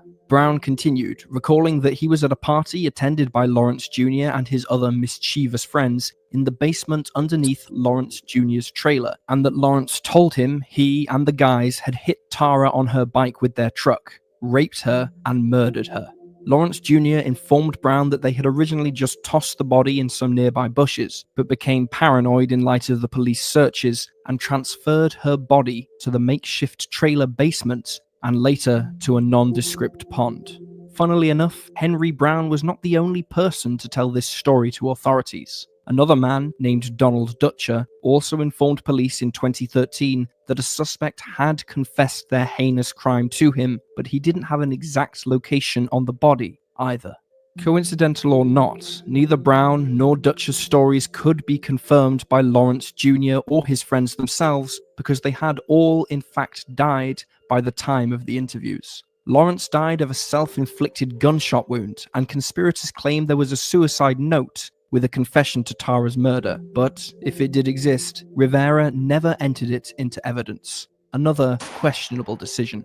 The case documents also fail to mention reliable sources of the names of the other criminals, but Belen residents and others with knowledge of the case confirm that the legitimate suspects did indeed die before they were able to be called forward. So, the question remains, if this theory holds serious weight, is it truly a lack of physical evidence keeping police from taking it to the prosecutor's office, or is there a cover-up in play by the Valencia County's sheriff office? Obviously, the main suspect being the son of a former sheriff raises a major red flag, and the cloudiness of a written confession raises speculative suspicion. But it goes without saying the two separate interviews with the same story have to be considered legitimate. It's a shame the suspects themselves are no longer with us, and the amount of time that has passed since Tara's disappearance does not bode well for an unknown accomplice to randomly come forward and share further details. But it does match multiple witness testimonies regarding Rough Riders in a pickup truck tailing Tara during her bike rides. Certain details are clunky, such as the information that Tara was seeing a man named Jeff and not Jack Cole, a drug dealer nonetheless, and the last person on Earth any of her friends could see her dating. But the theory does give a thorough reasoning why Tara's body was never recovered, being hidden amongst the vast New Mexico wilderness and ignored by those with the ability to recover her. This is a truly dastardly act of injustice and corruption, if true. Of course, there are plenty of other hypotheses surrounding Tara Calico. Like any prominent missing persons case broadcast on national networks, plenty of possible sightings came into law enforcement and television networks. Regular people claiming they've seen Tara with suspicious individuals or walking freely among the streets. However, most of these sightings came in Florida after the Polaroid mishap, most likely the results of phenomenon bias. People were much more willing to believe they had seen Tara after thinking she was held hostage somewhere in the Sunshine State, a combination of wanting a solution to be born of a possibility and to play the hero in an unsolvable mystery. They thought Tara may have fled on her own, explaining the added vanishing of her bike and the breadcrumb trail to nowhere made up by her broken Walkman. Yet the theory made no sense when considering her healthy home life, relationships, and drive to finish school. There were absolutely no warning signs of abandonment, and Tara had plans in place to make sure she wouldn't get lost. A far cry from a scheme to dissolve into the faraway world. Another prominent theory put Tara's fate in the hands of an elaborate kidnapper, a serial criminal with a twisted mind and a knack for public attention. This idea was born not just from the one Polaroid found in Port St. Joe's, but from a series of photos found by outsiders and received by Florida police. In addition to the first picture, another Polaroid image was discovered at a construction site in California, depicting a young woman gagged and seemingly under distress. The picture was up close and blurry, but the woman, once again, bore a few similarities to Tara, and the fabric in the background could have been a match to a fabric seen in the Port St. Joe's Polaroid. The third image came from an unconfirmed location, but depicted a woman tied to an Amtrak sitting next to a male figure laughing. This female showed even fewer comparisons to Tara, and the entire situation was widely believed to be staged, and never seriously. And I do believe this one staged. If you look at the whole picture, that's a woman's cigarette case. Okay? That's a luxury. I mean, this is something I think these two are probably together. This photo was staged. Why? I don't know, but just look at the situation. This does not look like something you would see in a kidnapping situation, okay? I truly do believe this was a staged thing. Nobody's going to do this. And that almost looks like they're on either a bus or a plane or something, because you've got the tray and the seats, and yeah, they're on some type of transportation system. Yeah, they just said it's an Amtrak train transport. Yeah. So that's what they're doing. I mean, there's the train window, blah, blah, blah, so on and so forth. So this is a joke. This picture is, okay? There's no kidnapping aspects here. None of that. So, and this looks like toilet paper that they have wrapped around her hands and her mouth, okay? Come on. So, yeah, this one I don't take seriously at all. Just saying. And that picture looks like way before 1988, too. Yeah, it looks like from the 70s. Well, I'd say early 80s because of the clothing styles, but then you got to look at the can of Sprite there.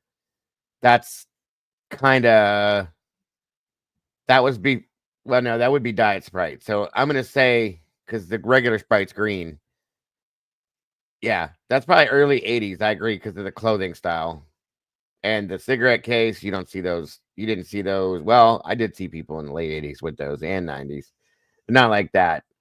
I was trying to get a better look at like that pack of cigarettes there, which I do believe is marble, just to see the age on it maybe, but you can't really see it. Either way, it definitely looks like it could be like 83, 84 maybe. Maybe a little earlier possibly, but definitely not 88 or anything like that. I wouldn't think, at least. That's just my opinion. But yeah, I didn't take this picture seriously. There's this toilet paper, guys. She's tied with toilet paper and it's around her mouth. He's laughing. I mean, this just doesn't. No. Yeah, I don't think it. That stripe behind her in that seat kind of reminds me of the early 80s like pickup seat covers. How it has that pattern. You know how the pickup seat cover? That's what that reminds me of. Yeah. And that's what, like, Amtrak trains, when they would take you back and forth, so on and so forth, that's what they had back in the early 80s. That's how they looked. I've been on 2 of them. Oh, okay. I've never been on. Oh, yeah. That's how I knew what that was immediately, because of that window. It does resemble, I thought at first, a bus when I first looked at it. And then I remembered, I actually called my mom on that. It's funny. I was like, when we did this and this, yeah, she's like, yeah, it's okay. Just making sure. And then he said Amtrak, and I was like, okay, gotcha. But again, I just don't take this photo seriously. I don't think this has anything to do with her whatsoever, folks. I think this is no. Well, I mean, and people got to use their brains too. If you're seriously abducting a child, are you going to take a photo like that on a train ride or an Amtrak ride where you've got passengers all around you? No. That's it. That's the big one right there, Arctic. Nobody's going to do this in a public setting where everybody's going to see you and think nobody's going to question you. What are you doing? Is that, and ask the girl. So yeah, this is just bullshit. This one is. So anyway, sorry to stop it, but moving on. Considered by investigators.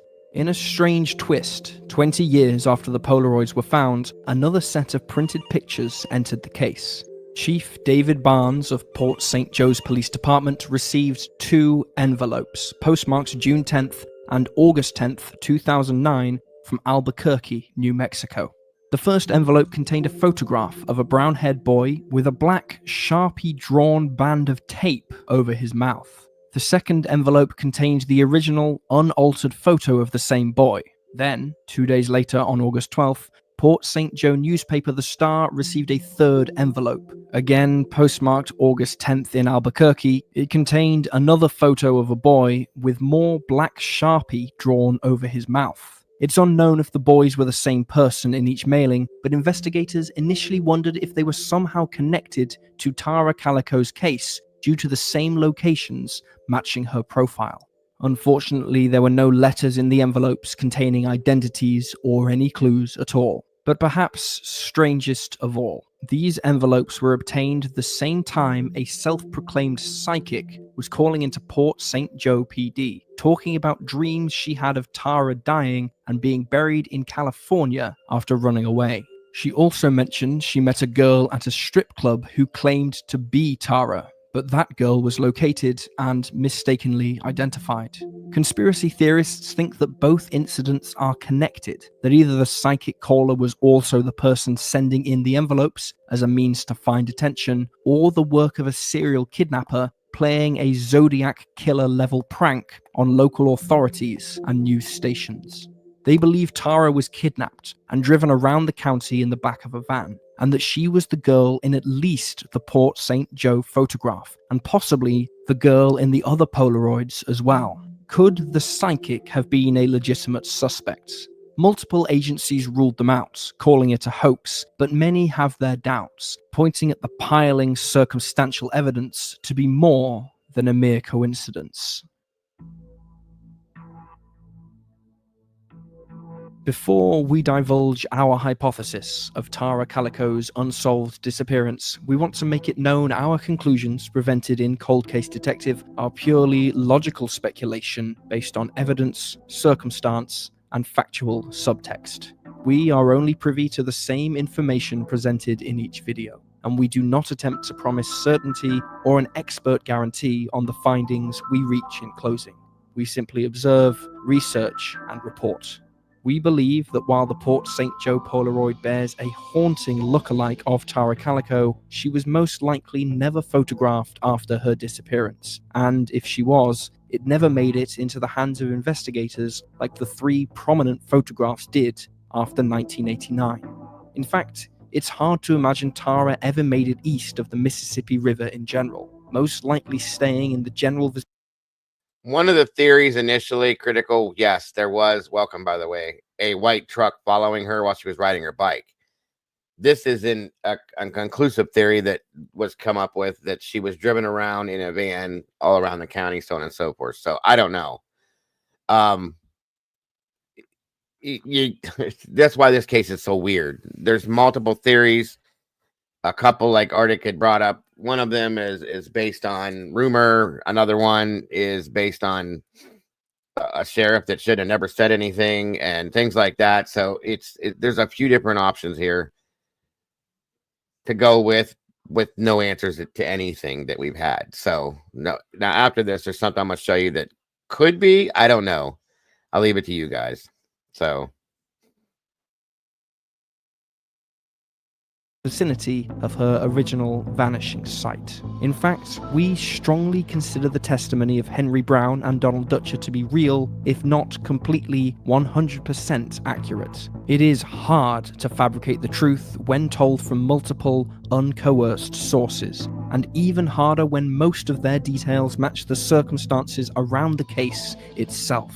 However, it is greatly disturbing that the police received such confirmation yet never acted upon it, citing a lack of evidence despite in-depth knowledge of the crime. Was it a full-blown Valencia County Sheriff Department cover-up? It can't be said for certain, but when considering the main perpetrator is the son of a former sheriff, this is not a good look for Valencia County. Thus, we believe that the white pickup truck tailing Tara was indeed full of the suspects who would have knocked her to the ground, taken her, and either killed her or sent her off with the other accomplices and fled the Rio Communities area.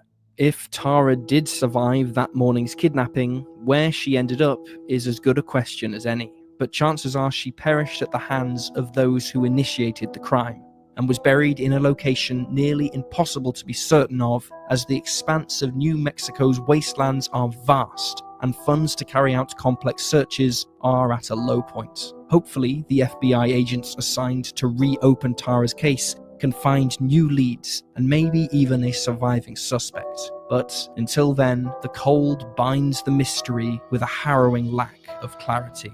In the meantime, we will remember Tara not for the morning of September 20th, 1988, but in all the moments leading up to that fateful day. We will remember her undying compassion and empathy for the human race. We will remember her ability to make anyone and everyone feel welcome, regardless of background. We will remember her humanity and dreams to thrive in an open, unique, and interesting community. We will remember Tara Calico, not for a controversial Polaroid found in a parking lot 2,000 miles away from her home, but for the light she shined over her community and all those she knew. This is Cold Case Detective. Okay, yeah, it definitely was a white, anywhere between 1953 and 1955 white Ford pickup truck that was following her. What happened after that, I don't know. There could have been a van involved at some point. It could have been multiple people that were involved and transferred around things. It's very possible. I don't know. But those are the things that are there to think about.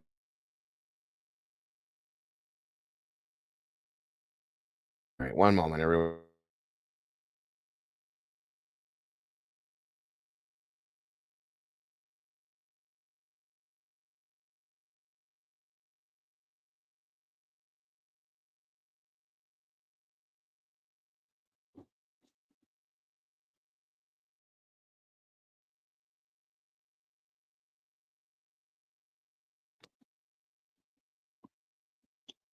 Oh, it was definitely a truck that was seen following her. That much is pretty much straight across the board. Now, she could have been transported around in a van, and I know that where the first Polaroid was found, there was a supposed white Toyota Cargo type of van seen leaving the parking lot from the space where that Polaroid was found. So,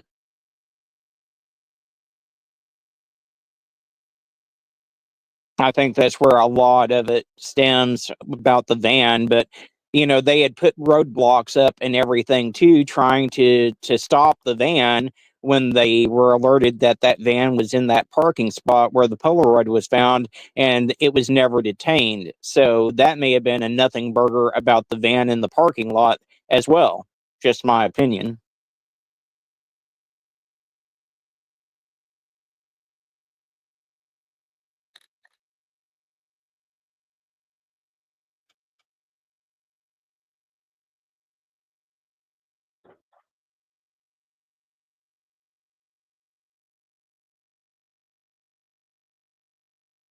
And then there was silence.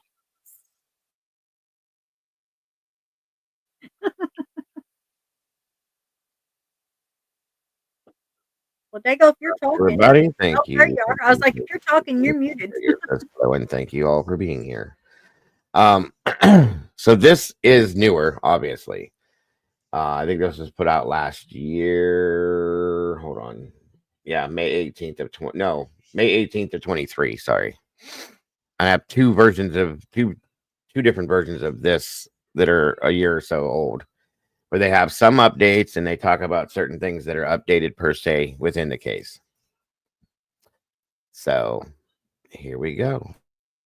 Series, we are bringing back a case that has gone unsolved for nearly 35 years. This is Tara Calico. She is 19 years old when she vanished in 1988. Her parents have since passed away, and even the original sheriff on the case is gone. But the search for answers has not stopped, and one of Tara's friends from high school has spent more than a decade trying to solve the case. And we spoke with the lead investigator as well, who is assigned to Tara's disappearance, and he says they are closer than ever.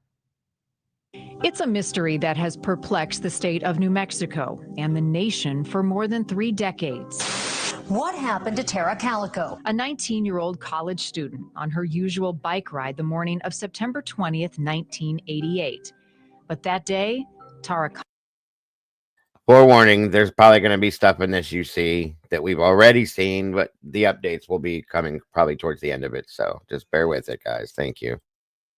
Calico wouldn't return home. There have been a number of rewards over the years, countless leads and tips, but still no answers. Police and Tara's loved ones say she left her house in Belen, New Mexico around 9:30 in the morning, wearing a white t-shirt, gold hoop earrings, and white shorts with green stripes. She was riding a neon pink Huffy mountain bike and was last seen on Highway 47 in Valencia County. A witness saw a pickup truck following close behind Tara at a slow speed. She told her mom to come pick her up if she didn't get home by noon. Her mom sounded the alarm when she couldn't find Tara on her bike route. My team and I have already solved it. Roland and I don't agree on the details. Melinda Escobel is one of Tara's high school friends who spent years investigating the case on her own time. She met Tara in the high school marching band. She was a lot of fun. She liked to have fun. She liked to laugh. She just was just happy-go-lucky at that time, really, doing what young girls at that age do. Escobel says she never fully processed the trauma of losing her friend until 2008, the 20th anniversary of her disappearance. Her mother sent her an article about Tara. I just burst into tears because it all came back. It's just stuck with me that after all this time, they didn't know what had happened. Now Escobel is working on a docuseries and has a podcast all about what she's dug up on the case. Thank you for listening to the latest episode of Vanished, the Tara Calico investigation. Escobel says the Valencia County Sheriff's Office gave her the chance to go through Tara's case files. She says she organized and digitized old files, worked with professional private investigators, and offered up her own findings to police. But after all these years, she isn't satisfied with how the case is being handled. These are sources that I spent years developing and gaining trust with, and a lot of that was broken. Lieutenant Joseph Rowland with the Valencia County Sheriff's Office was assigned to the case in 2016. He says he's in touch with Tara's sister, Michelle, regularly, and that outside help on the case has brought mixed results. Does it help or does it hinder? And the answer is it does both, right? Any information is better than no information. He says public trust in law enforcement was tarnished because of a local theory that the sheriff in 1988 was part of a cover-up. Online sleuths claim the son of Sheriff Lawrence Romero was involved in Tara's disappearance. Rowland says he's working to clear up any misinformation. I have no dog in the fight. Wherever the facts are going to lead, I'm going to go. Sheriff Romero and his son have since passed away, and Rowland says the theory was formally investigated but never proven. There is another theory that surfaced online. About a year after Tara went missing, this Polaroid was found in a Florida parking lot, appearing to show a young woman and a little boy tied up in a van. Many people at the time, including Tara's mother, believe that girl was Tara. Analysts have never been able to tell for sure who is in the photo, and Lieutenant Rowland says the photo itself may not even be real. A lot of the little details that are in that photograph do not point to an abduction, but more of a gag photo. One thing Rowland... Morning and welcome, Miss JC. Morning and welcome, Mark. Critical, I never said good morning to you. Welcome to you as well. Of course, Miss Peggy, and I don't think Matahari, Critical, all you guys. Thank you guys so much for joining us. And Escobel agree on is that the perpetrators are still alive and likely local. This case is solvable. Here we are 34 years later. I do not suspect that this case or Tara's disappearance will go unanswered for 36 years. It makes it sound like they're close, right? Tara's friend Melinda says that she and We're at 37 years right now, so you can hold that back.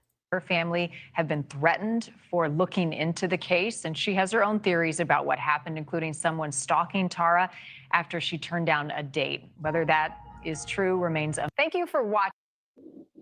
So I don't know if you caught that, but Melinda, who was friends to with Tara and has been running the investigation on this herself, just stated that her and her family were threatened for looking into Tara's case, which makes me wonder why. Okay, so there's that too.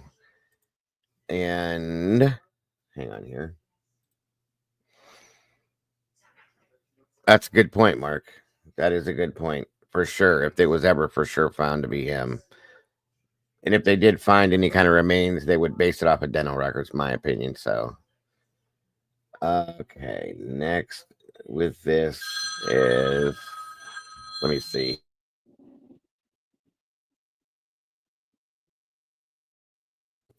Where's the other new one at? I think this one's it. Hold on.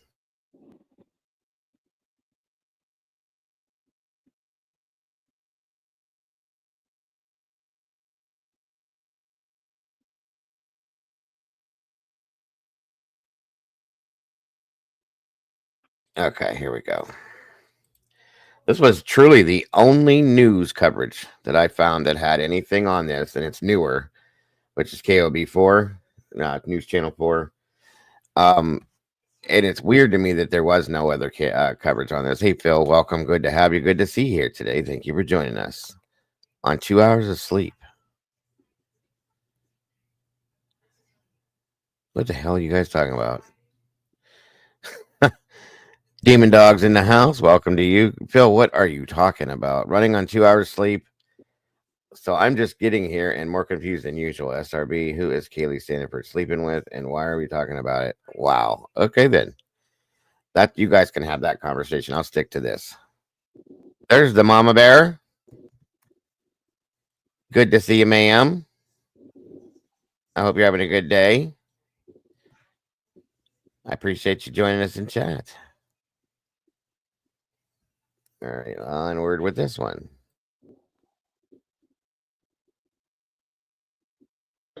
She was a neighbor. It just, when you live in a small community like that, it's hard not to care about one of your own. Ray Flores was the original investigator who says Tara's story still weighs on him. I solved just about everything that came my way. And this is one of a few cases that I did not solve. And I always thought from the very beginning that it was solvable. All we needed was the right connection, the right break. He says not long after her disappearance, the investigation took them to Florida, where this notorious photo of a young woman and boy bound in the back of a van made national headlines. Tara's family thought it was her. It looks so scary, and the thought was like, oh my God, what are they doing to her? Where is she? But scientific analysis over the years proved it was nothing more than a distraction. And I think the photograph then pulled resources outside of local, affording the opportunity for our current suspects to again remain under the radar. The rumor mill was churning faster than ever. Detectives followed countless leads, including the theory of David Parker Ray. The so-called Toy Box Killer's family had a ranch not far from where Tara disappeared, and he closely resembled a sketch of the driver in the truck that day. There was no entry in his ledger of having been involved in her abduction. Though the case has never closed, it went cold until Esquivel felt the urge to do something more. Well, it was the article my mom sent me on the 20th anniversary in 2008. And when I had opened it in the mail, I burst into tears because I had completely forgotten and buried all of that pain. She launched her own investigation, going piece by piece through every report, every interview at the sheriff's office. The whole town knows who did it. Eventually, she created a podcast called Vanished. And it worked, all these tips started coming in, and people were talking again and remembering, and it was great. So in the sense of bringing in information. It helped revive that cold case, bringing attention to a key point of contention over the years. Evidence, Esquivel says, was missing, never collected or tested. Did you have any physical evidence to rely on at the time? No. Original reports did mention the discovery of a cassette tape, pieces of a Walkman, and broken plastic, but those were all eventually ruled out. Other items, like a pink bicycle and underwear with the initials TC, never turned. How do you rule out a piece of information or a piece of evidence that absolutely positively matches? They found a cassette tape with Boston, which was her favorite group. And they found busted pieces of a Walkman. So how do you rule that out as not being hers? I don't. And initially the theory is that she was trying to break that Walkman up to leave a trail. Yes. To let people know that something had happened to her. Exactly. So. That's why it was on pieces like that. And then they found more pieces of it at a campground area. Again, there's something weird with this investigation that they're ignoring things. They're pushing things off. Again, ruling things out that should be ruled in my opinion. The clothing here, things like that, that have initials on things that are her same initials. Guys, there's weird stuff going on with this. I'm uncomfortable with it, truly. Turned into more than words on a report. Investigator Flores says that includes evidence in cases he thought could be connected, like a drug ring he was investigating just prior to Tara's disappearance. They found a car, a suitcase with telephone wiring that someone had been tied up with. I asked the detective about the suitcase I have found with all the, he said, "Oh, I destroyed it," and we might have been able to do some forensics. They destroyed it. You see what I'm saying? What is going on here, guys? These things aren't. And I feel for this guy because I feel like he truly wanted to solve this. Yes. And the later regime that came in just completely fucked everything up. Stomped all over it and destroyed it, ruled things out, ignored it. This is what you consider a good law enforcement officer that wants to do his job, that wants to finish a case. What happened? Okay, this is what I'm talking about. I don't know, you guys. This really bugs me. That's what I'm saying, SRB. Why would you destroy evidence? I don't care if it's cold case or not. At some point, it could lead to something that will open this wide open and give you an answer to it. This is bullshit to me. I'm sorry. Exactly. I will never understand why evidence ends up getting destroyed in a case that's unsolved. There's no excuse for that. Or what happens often is they'll send evidence off to Quantico for the FBI to analyze, and somewhere between the local jurisdiction and the FBI, it just mysteriously gets lost. And that happens way more than you guys think it does. I don't know how, Arctic. I know you've seen a lot of cases, because I have too. Too many cases that this happens in, and you're sitting here going, "What do you mean it's gone? How? Where?"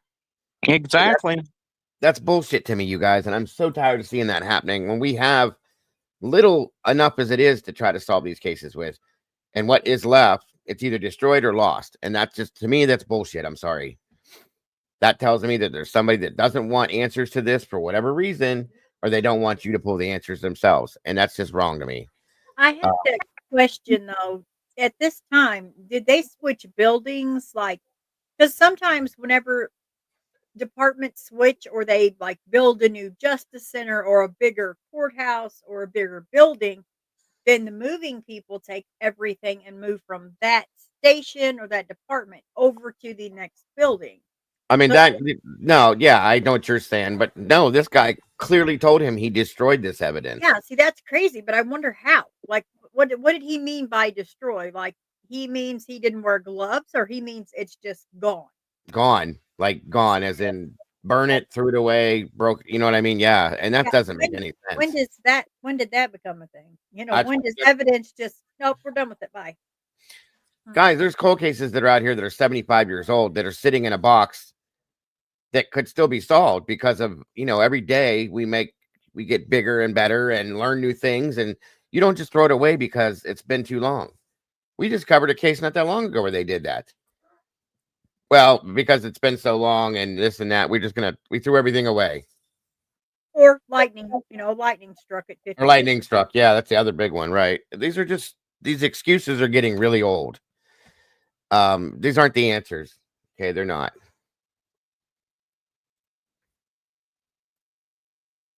And what we found in there. Lieutenant Rowland says he can't speak for what happened back then, but he believes the truth is closer than ever. To suspects, he says, we're part of this community all along. We, as the investigator, believes we have an answer. We believe we know what occurred and who's responsible. But with a case that's 35 years old, the time to charge a person for most related crimes has long passed. The case went to the district attorney's office for review about 3 months ago. We're told right now a team is working to go through 3 decades worth of police files. In order to sign off on charges, they have to rule out the laundry list of suspects who were named over the years. There's no hard timeline on when or if charges will be filed. Brittany Costello for Investigates. And those charges, that paperwork, every bit of that case was set on the DA's desk in August of 23. Where are we at right now? Almost February of 2025. Okay, and there's no reason for this, you guys. This makes no sense. And it's the second time that they've done this shit. Said, hey, we know what happened. We know who's responsible. But this time they even went so far to say, oh, we took it to the district attorney's office. Charges are imminent. Well, imminent's not 2 years later. I mean, absolutely. Absolutely. Now, I was looking, this is a new sheriff, and he's saying, we know who did this. We know. They've been community members the whole time. They're still here. Everything's good. They're still alive. What are you doing? And I do believe that. I believe it was someone in the community for sure. Because in my mind, I go back to the reason why her mother stopped riding bikes with her to begin with. They felt like they were being stalked. And if that was the case, there's every possibility to believe that that was happening and that Tara was stalked and abducted by someone who took her. Probably local to the community. Absolutely. Yes, sir. I do believe that you are correct. Okay, give me a minute. I'm trying to pull these other two updates up real fast.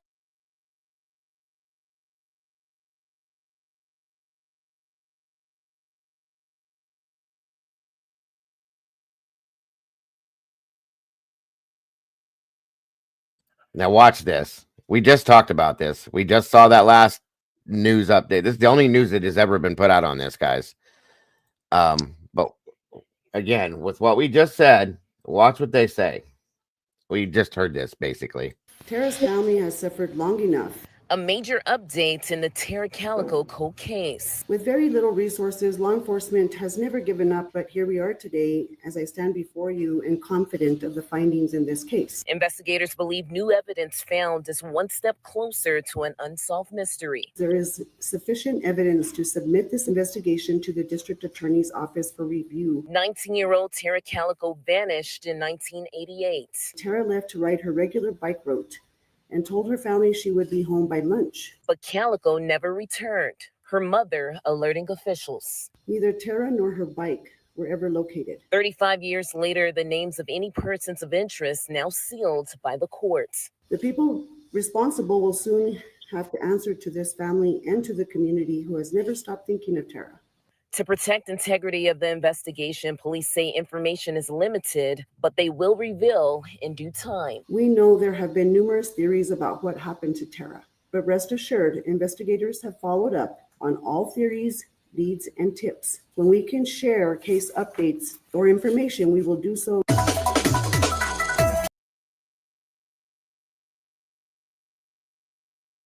Like I said, hold on. That was exactly what we heard beforehand. And then I think this was two. Or no, wait a minute. Hold on.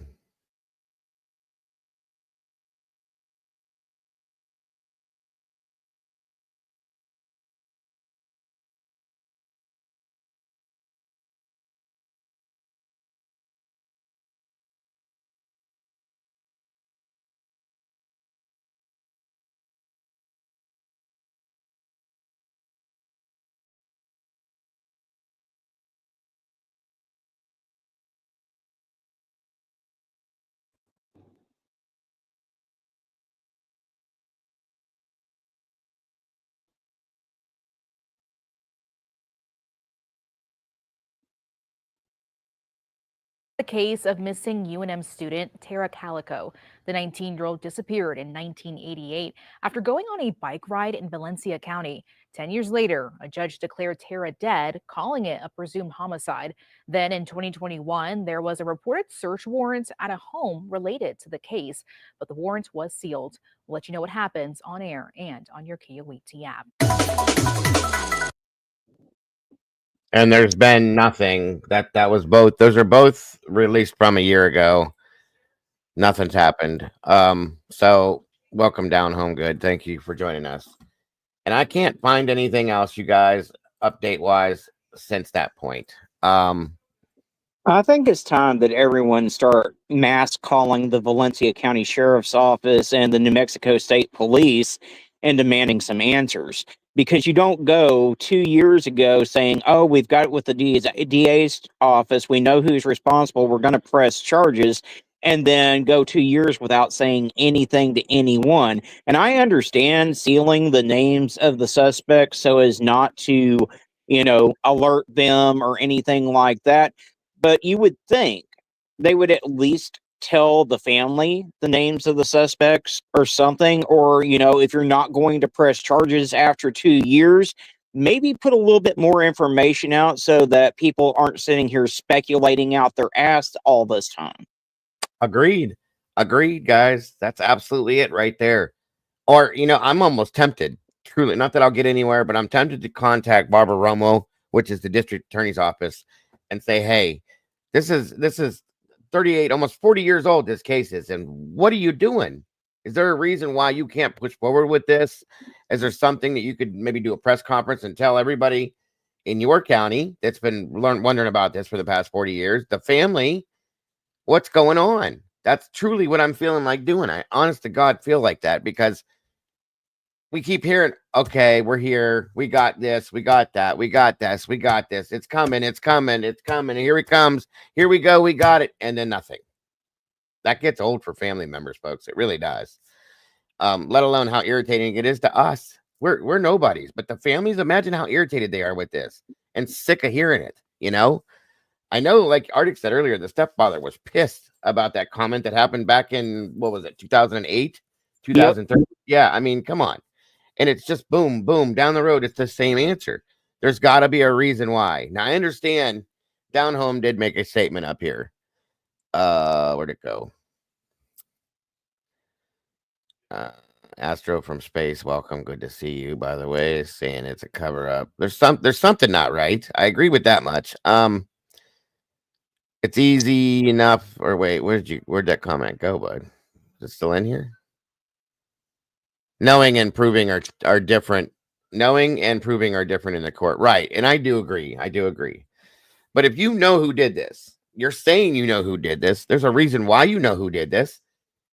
You should be able to push forward at that point with that, because exactly. And I agree. Knowing and proving are two different things. But when you say that you have sufficient evidence that you know who did this, that you're taking it to the DA's office, that means right. You've got the shit to back your shit up. You got the receipts. So why are we still here 2 years later without any answers, without any updates at all? Amen. That's it. Don't say that. Don't make those statements that you know what you have and not do anything with it, please. Because that's what this family has dealt with for 40 years. The same thing every couple years with nothing. And it's just enough. It's enough. This is another clip, but I think this is probably part of the same hearing they had, but we'll see. For joining us today for this very important announcement regarding the ongoing investigation into the 1988 disappearance of Tara Calico. My name is Ben Lancaski, and I am a public information officer for the Valencia County Sheriff's Office. In a moment, Sheriff V. Hill will be giving a statement. As she will also state, the details of the investigation concerning the matter we are here to talk about have been sealed by the district court. Has anybody else wondered also why they've had so many sheriffs over the past 40 years? There's been like 5 of them, okay? Boom, boom, boom, boom. And there's a couple other investigators involved here too, but still, that's been a lot. Typically, in these small towns, the sheriff is the sheriff until they can't be, Yeah. Down home good, I get what you're saying. They can say it's not enough, but if that's the case, why not give an update saying, hey guys, we presented our findings to the DA. The DA has declined to press charges in this case, but they didn't even give any update like that. Right. And this is what we keep getting, are these updates like this that make no sense, truly. So 100%, I do. Questions will be limited to the historical investigation due to this court seal. I will make my best effort after the statement has been provided to answer as many of your questions as I can. Thank you all again for joining us today. Sheriff Beal. Good morning. I want to thank everyone for joining us here today. We are here today to talk about the progress of the Tara Calico case. With very little resources, law enforcement has never given up on finding out what happened to Tara Calico. I personally was not sure I would ever see the day of a significant breakthrough, but here we are today as I stand before you and confident of the findings in this case. Arctic, what did she say her name was again? I missed it. Okay, hold on real quick. I'm sorry to back up, you guys, but I'm keeping a notebook on this one, and I just wanted to catch her name. I'm sorry. Good Lord, she said that much already? I didn't think she did. Hold on. Here we go. I want to thank everyone for joining us here today. We are here today to talk about the progress of the Tara. Maybe he said it then. I know there was a name stated. Hold on. Good morning. All again for joining us today. Sheriff Beal. Did you say Sheriff Beal?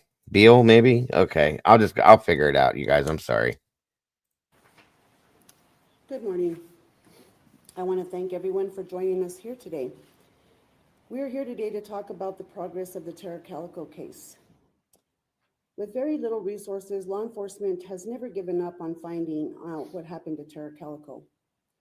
I personally was not sure I would ever see the day of a significant breakthrough, but here we are today as I stand before you and confident. Hey, Liz, I was wondering that because of what that statement was made about that. Is there a statute of limitations on something like this? Well, that's going to depend on what the charges are. If it's a murder charge, there's absolutely no statute of limitations on that. But if it's just a kidnapping or abduction charge, the statute of limitations on those charges varies by states. I know there's some states that I don't think there's a statute of limitations on, but there's other states where the statute of limitations is 7 years. Yeah, I'm gonna have to look into that for New Mexico, because that's a good point. And I was just thinking the same thing, Licity, whenever they had said about time constraints on certain things in that last video. So Lisa Joe says Texas kidnapping is 10 years. Okay, thank you, Lisa. And then it also depends on, okay, say if she was murdered, where she was murdered at. Was it in California? Because that was a rumor. Or was it here in this area? Which I still feel like Arctic. I think everything happened here. And I think the people that did it are here and never left here. And she's very possibly still here too. So everything would take place here. So I want to look up the statutes there for that kind of stuff and see what that leads to, truly. That's a great question, Lizzie. Thanks for asking. And welcome, by the way. Of the findings in this case. Tara's family has suffered long enough. Tara's parents are no longer with us, but we do have Tara's remaining family. 2 sisters, Michelle Dole and Deb Hammond Dole, 2 brothers, Chris and Todd Calico, and 1 brother-in-law, Tom Hammond. The people responsible will soon have to answer to this family and to the community who has never stopped thinking of Tara. Hold on, guys. I'm trying to get the other sister's name. Sorry about that. Stop thinking of Tara. We stand behind the family throughout this whole ordeal, and we will never stop standing behind this family. I'll move on to my news brief at this point. Tara Calico was a 19-year-old avid cyclist who enjoyed regular rides along New Mexico Highway State Road. Did I miss something? I thought I backed up on that. Avid cyclist who enjoyed regular rides along, and we will never stop standing behind this family. I'll move on to my news brief. But we'll soon have to answer to this family and to the community who has never stopped thinking of Tara. We stand behind the family throughout this whole ordeal, and we will never stop standing behind this family. I'll move on to my news brief at this point. Tara Calico was a 19-year-old avid cyclist who enjoyed regular rides along New Mexico Highway State Road 47 in Valencia County. In September 1988, Tara left to ride her regular bike route and told her family she would be home by lunch. After failing to return home that Gotcha, afternoon, critical. her mother reported her missing. Neither Tara nor her bike were ever located. Tara was loved by her family and her friends, and her loss has left behind grieving family who will continue to search for answers. In the 35 years since Tara's disappearance, the Sheriff's Office has enlisted the assistance of the FBI, and together we have leveraged our collective resources to further this investigation. We know there have been numerous theories about what happened to Tara. To preserve the integrity of the investigation, we cannot reveal all that has been learned. But rest assured, investigators have followed up on all theories, leads, and tips. When we can share case updates or information, we will do so directly to the community through the official channels. At this time, law enforcement believes there is sufficient evidence to submit this investigation to the District Attorney's Office for review of potential charges. Currently, the identities and specifics of the persons of interest are sealed by the court and will remain so until a court orders otherwise. Regardless, community members remain a vital resource, and we always will welcome additional information. Okay, just so everybody knows, this press conference was dated June 14th of 2023. The district attorney received the documents on August 23rd of 2023. So this was before this press conference. They knew this 2 months before they did that. That happened, and there's still nothing at this point. So just so everybody knows. I would like to take this opportunity to thank the ongoing efforts of the FBI, the Rocky Mountain Information Network, and the 13th Judicial District Attorney's Office, who has assigned their very best in this case in pursuit of justice. Most importantly, I would like to thank the members of the Calico and Dole family for their unwavering support and patience. In the coming months, the Valencia County Sheriff's Office looks forward to working with prosecutors to obtain justice for Tara and her family. Again, I thank you for being here, and I will now turn it back over to Detective Sergeant Ben Lancaski. Thank you. All right, folks. So next, we're going to hear briefly from Scott Weaver with the Rocky Mountain Information Network. Good morning. My name is Scott Weaver. I am with the Rocky Mountain Information Network. Prior to coming on with the Rocky Mountain Information Network, I'm a retired New Mexico State police officer, and I've known about the Tara Calico case for my entire adult life. Fortunately, the Rocky Mountain Information Network, we're a conglomerate with the RIS Network, which is the Regional Information Sharing Systems. We're a small grant. We're federally funded to the Bureau of Justice. And what our role is, specifically in the Rocky Mountain Information Network, is that we bring resources to the table to just about every law enforcement agency in the country. We do focus our primary efforts to the smaller agencies with less resources. In this particular instance, we did bring to the table some investigative funds and a lot of criminal analytical assistance. And that's what we do for just about every law enforcement agency in the country. So we're very fortunate to be able to provide these services to the agencies. And we got involved with the Tara Calico case probably about 7 years ago. And with that being the case, it's a pleasure to work with the organizations, many of the men and women that are involved with this case, and we're certainly happy to see things progress in the manner in which they are. Thank you. Thank you, sir. With that statement, that concludes our announcement for today. In regards to questions, given the length and breadth of an almost 35-year investigation, I'm sure some of the questions that you have may require a little bit of research on my part. So to that effect, I will answer any and all questions that I can offline, but that's going to conclude our live press announcement for today. Thank you all very much for coming, and we appreciate your support of this point in the investigation. Thank you.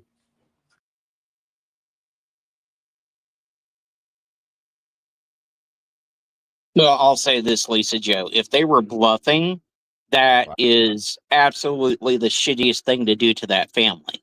To come out and say, "Oh, we're gonna take this to trial. We're at the DA's office," and to be bluffing. Well, they did it once and it didn't work. Why would you do it again? Well, yeah, but they didn't go so far as to say they were going to take it to the DA's office and everything the first time. This time they said, "Hey, we're going to the DA." And here's the deal. The DA should have at least, at bare minimum, convened a grand jury, looked at the evidence that they had, and said, "Hey, is there enough evidence here to take this to trial?" and let the grand jury decide. But nothing ever happened like that. And now we've gotten to the point where the parents are both deceased. They got no closure out of this before they passed away, and they could have back in 2008. Nothing. No, if that was true, of course, if that was true. But according to the sheriff, he was bluffing at that point when he made that statement. No, you don't do that in a case like this. That's just disgusting to me. I'm sorry. Maybe they publicized that to open those sealed. Yeah, but they're still sealed at this point, Exotic. 2 years later, everything is sealed at this point. You couldn't FOIA anything on this. It's still an open case. There nothing, and they won't let you know who the suspects are or anything. Yeah, and they'll purposely leave it open so that you can't FOIA the documents.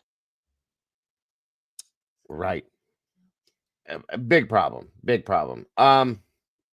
Hold on 1 minute. There's another little piece to this that has, it's not really about Tara herself, but it's connected in that little sense there.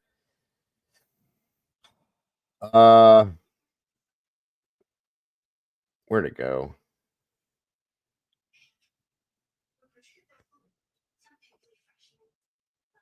If I can find it. I just had it.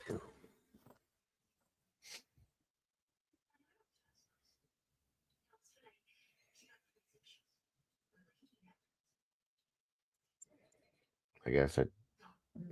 What the shit?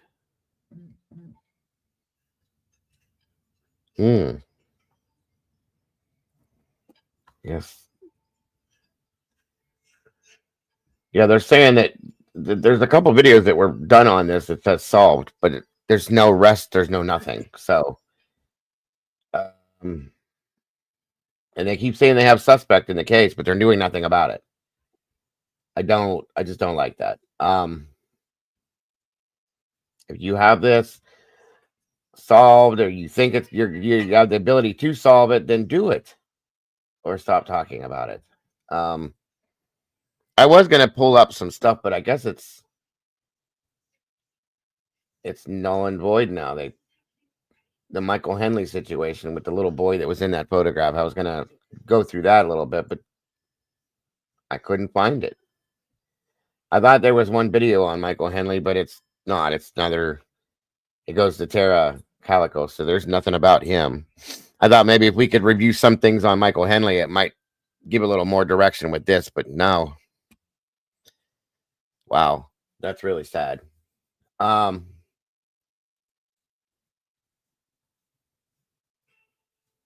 there's an audio on it from Lost in the Woods, but that's really it.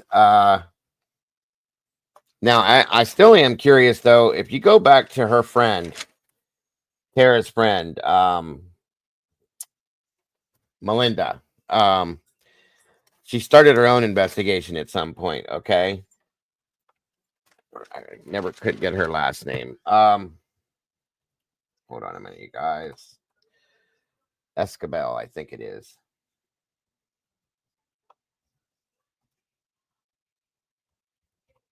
Said that her and her family received threats when she started investigating this case. That was kind of interesting to me. And hold on, this is where it's at. This is it here. Sorry, I had it round down the wrong way.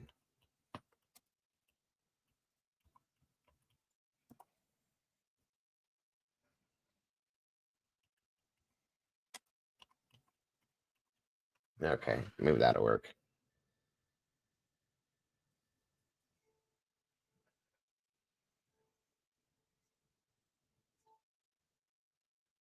Where is the podcast? broadcast is what I'm trying to find, you guys. I thought I should be able to just pull it up. Anyway, I'll go back to this document then here. All right, we'll go with that then. Right here.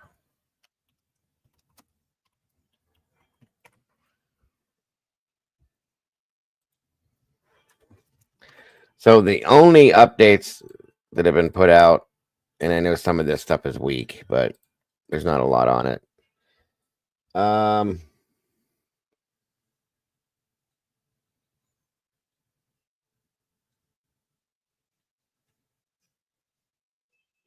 So okay, it was June 13th. That's when they announced the breakthrough.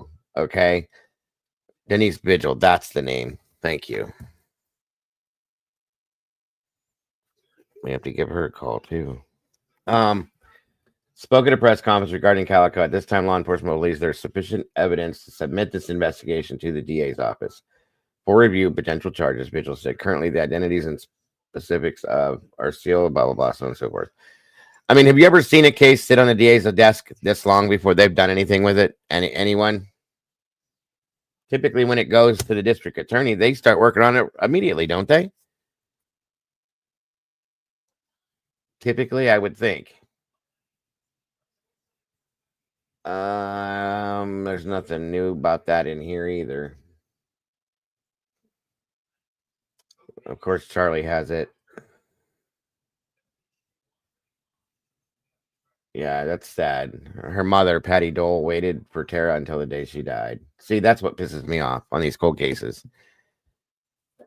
There was a possibility of solving this before the parents had passed away, and they would have known something at least before passing away. That's horrible to me, you guys. Absolutely horrible. Oh, that's what I was looking for right there. There it is.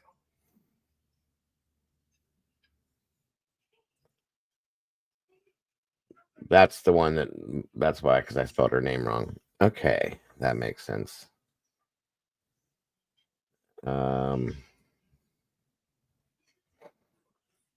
I wonder if it would make a difference if I tried to reach out to Melinda and speak to her and see if there's anything new she may know.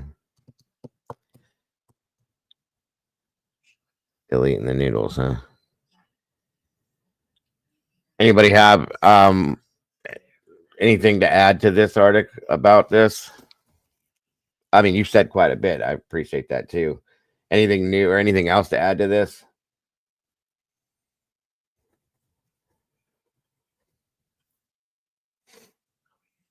Or anybody in chat?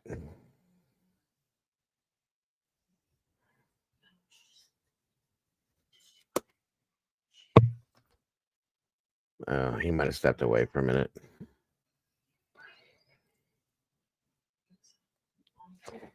Let's see. Exotic says a hit and run would reveal evidence on the vehicle body not needed to prove a hit and run. Oh, 100% exotic. Most, not all. I mean, yeah, that's good point. Yeah, I was gonna say, Lisa, what do you think? Any thoughts? It's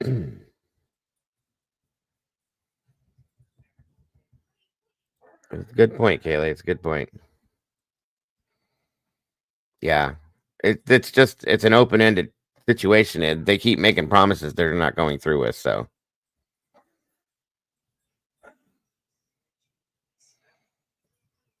I don't like it at all.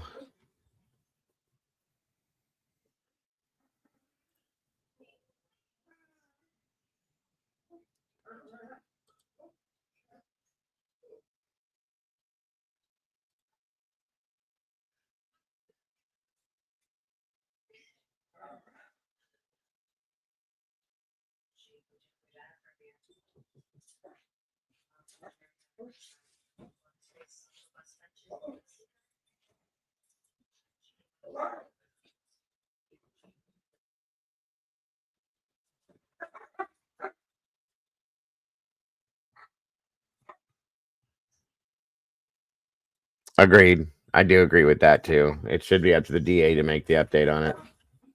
At least let everybody know why it's taking so long. You've had it for almost going a year and a half now. Like, tell people why you why you can't move forward, or what your plans are, or something. By the way, this is an age progressed photo of what she would look like if she were still alive. She would be 49 years old in 2018. So she's about 55 now. So you could probably add just a little bit more age to that there at this point.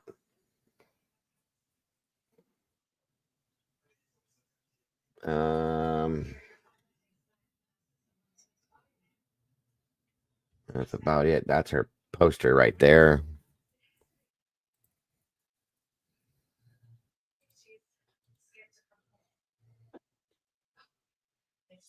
And that, okay, take that out of there.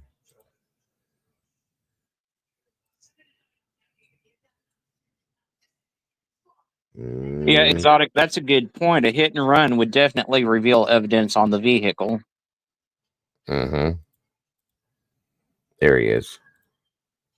Welcome back, sir. Yeah, I had to talk to Austin for a little bit. Sorry. Oh, no. Don't apologize. So, again, there's, like I said, she'd be about 55 now. That's the age progressed photo there. Or it was till I hit it. And I already did that. So, that was the previous. And this is the FBI's poster. And the FBI is working on this, but nothing has happened. And I do really, truly agree with Lisa.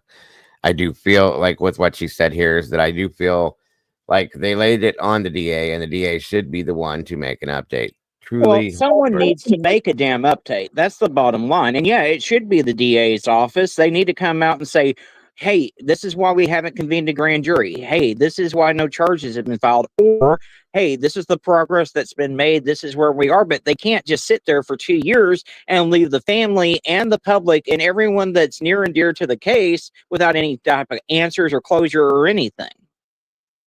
Agreed. It's really sad.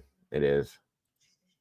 Like I said, the mother waited for her daughter till the day she passed away. Stepfather, now it's down to her sisters and her brothers, and they're still not getting any closure. It's just really sad.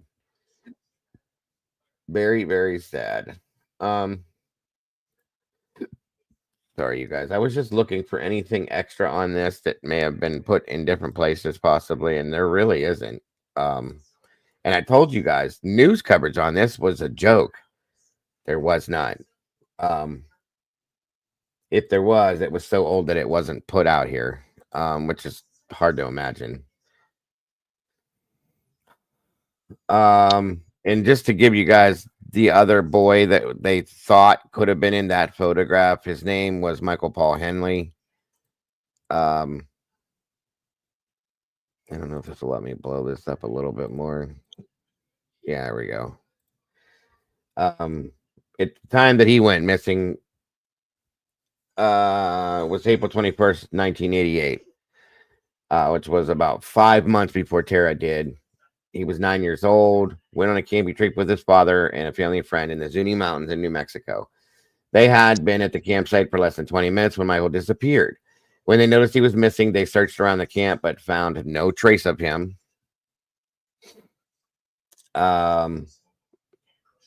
They figured that he had wandered into the wilderness. His family, as well as police and National Guard, conducted a month-long search. They found no trace of him. A snowstorm hit the area around that time, making the search difficult. On June 15th of 89, this case took a bizarre turn when that photograph was found 1,200 miles from where he vanished. They made a routine trip to the neighborhood convenience store. As she left her car to go inside, she noticed a white van in the next parking space. When she walked out of the store, she saw a Polaroid photo laying face down where the van was. It showed a teenage girl and a young boy apparently bound with their hands behind their backs. Their mouths were sealed with black tape. It appeared to have been taken inside a white van. Now, let me ask you something, Arctic, with this photograph. You pull into a convenience store. You get out of the car. You remember this van being there. When you come back out of the store, the van's gone and the photograph is laying in the parking space for you to see where that van was. Do you think it was left on purpose, or do you think it fell out of the vehicle? I think it likely fell out of the vehicle. Okay. So you think it's possible somebody was careless and just let it roll out, or you know what I mean? Let it fall out Yeah, of the I mean, I don't think that anyone intentionally just dropped the Polaroid there, but I do think that it led a lot of other people to stage photographs. Mm-hmm. Oh, definitely. I agree with that part of it. It was very weird that happened. So, the national media ran hundreds of stories about that photo. Michael's parents saw one of the stories and got in touch with the Florida police. They recognized him as the boy in the photo. Tara's parents recognized her as the girl. She had vanished from Belen, 75 miles from the Zuni Mountains while on the bike ride. We know her story. Factory analysis determined the photo was recently taken.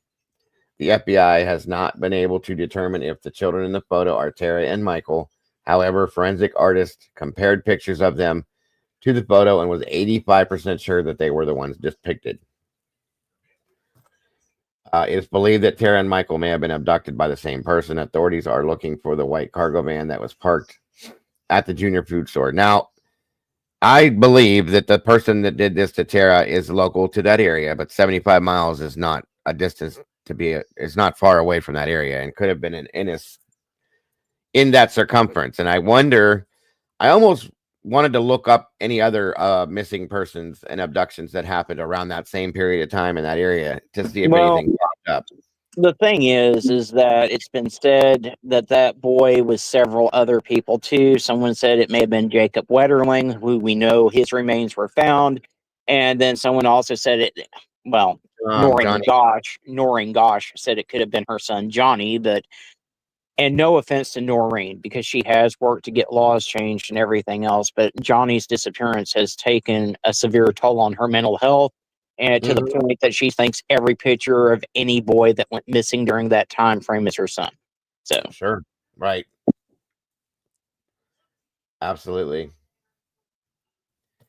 I'm just trying to figure out if they confirmed the remains that they found were this Michael Henley for sure. And it says the remains found maybe. It doesn't say there's any confirmation. So I don't know how that ended up going. I'm just curious, if. Well, I don't think that's the most up-to-date information there, because there's ways to determine. I mean, they could have DNA tested. They could have done dental records. I mean, there's ways they could have determined who it was. So. Yeah, and that's the last time they did anything with this was like 1990. Because that article still says they're looking for the van. Well, we know they're not looking for that van now. So nope. I don't know. This one just has me a little locked down. I'm like, I want something to happen out of this. You know what I'm saying? I want somebody to get some kind of answers from this. It's sad.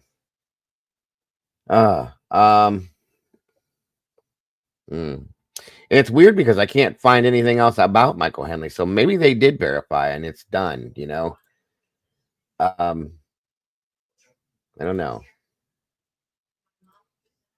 don't know. But anyway, that's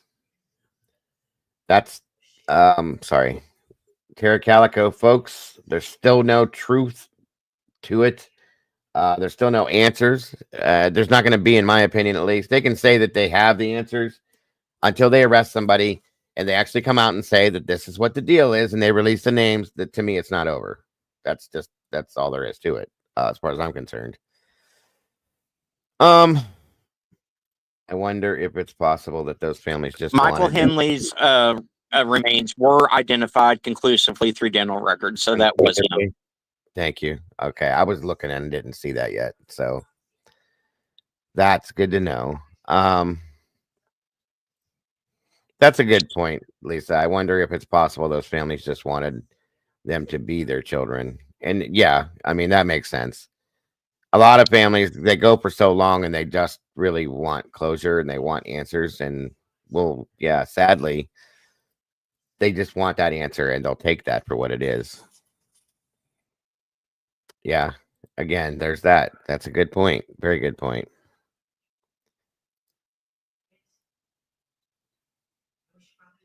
Oh, and that happens. Just look at that movie, The Imposter. I mean, that mother obviously knew that that wasn't her son, but she wanted to believe that it was. So, I mean, What's it called? The Imposter. There's a one of those that claimed to be a missing child. He was arrested in a different country. He tells authorities that he's this missing kid. Yeah. Yeah, it's yeah. I saw that. Gotcha. I think I read that story too. And then I remember that now. It was like in Spain or something, and he ended up coming back, and yeah, I remember. Yeah, he dyed his hair a different color, and he even went so far as to get tattoos similar to the missing child, but his eyes were a completely different color. He's talking in an accent that he didn't live overseas long enough to have obtained. It's a wild story. Yeah, I remember now for sure. Well, any last thoughts on this one, Arctic? I'm with you. I think it's someone very local to the area. I think that that she was kidnapped, possibly unalived later on down the road. And she's been declared dead legally. So, I mean, right now, the main thing is finding her remains and prosecuting whoever is responsible, which if they have an idea, that's great, but they either need to file the charges or they need to give some type of update in the case. So yeah, agreed. And that's pretty much where I'm at with it too. I appreciate you guys here and your input. If anybody has anything else with it, please leave it in the comments. Let me know. I'd be curious to know what you guys think of this. Leave it down below in the comments if you could. I really appreciate that. Make sure you guys hit the like button on your way out. If you did enjoy the content, I appreciate that as well. Share it out. I appreciate you guys being here today. Arctic, thank you for joining me. Due to you as well. She's not here now, but if you hear me, and I may see you guys later. We don't know. You got anything going on tonight or later, Arctic? I'm not sure. I know that Mom is doing a live on Bryceless Pizza later tonight, I think at around 8:30 your time, and I'm definitely going to be there for that. So, all right, let me hold on a minute here. One moment. I always struggle when I do this, but not this time. I got it. Yay. Right here is Mom's link for those of you that don't have it. I think most of you guys probably do. Oh, wait. I think that is. Did I do that wrong? Oh, my God, I did. Why did I do that like that? Hold on a minute. I'm trying to put her link in and it didn't work. 1 second. That's why I did the wrong link. Sorry.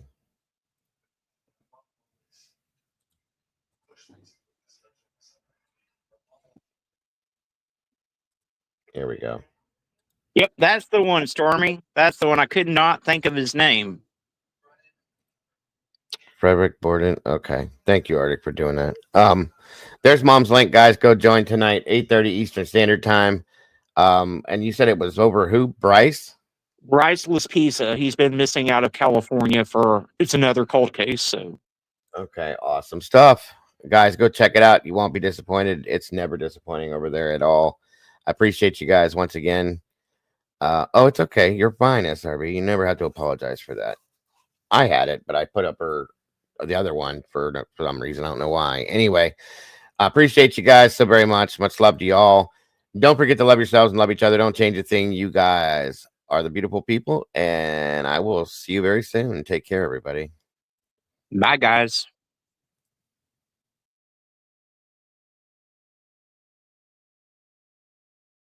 Life's a journey, let's make every moment shine. Together we share, our hearts so intertwined. Each time you tune in, we're dancing in sync. With every story told, just let your soul think. A little laughter, some love, we're flying high. As we wrap up this episode, it's not goodbye. News on the airwaves, spreading joy and cheer. Thanks for being with us, we'll see you right here. Kick back, take a breath, leave your worries behind. This podcast is magic, a treasure you'll find. With every moment shared, we light up the way. Join us next time for more laughs and play. A little laughter, some love, we're flying high. As we wrap up this episode, it's not goodbye. News on the airwaves, spreading joy and cheer. Thanks for being with us, we'll see you right here. Kick back, take a breath, leave your worries behind. This podcast is magic, a treasure you'll find. With every moment shared, we light up the way. Join us next time for more laughs and play. So hit that subscribe, keep the vibe alive. We're riding this wave and it's set to thrive. With smiles all around, let's seize the day. In this podcast family, worries drift away. A little laughter, some love, we're flying high.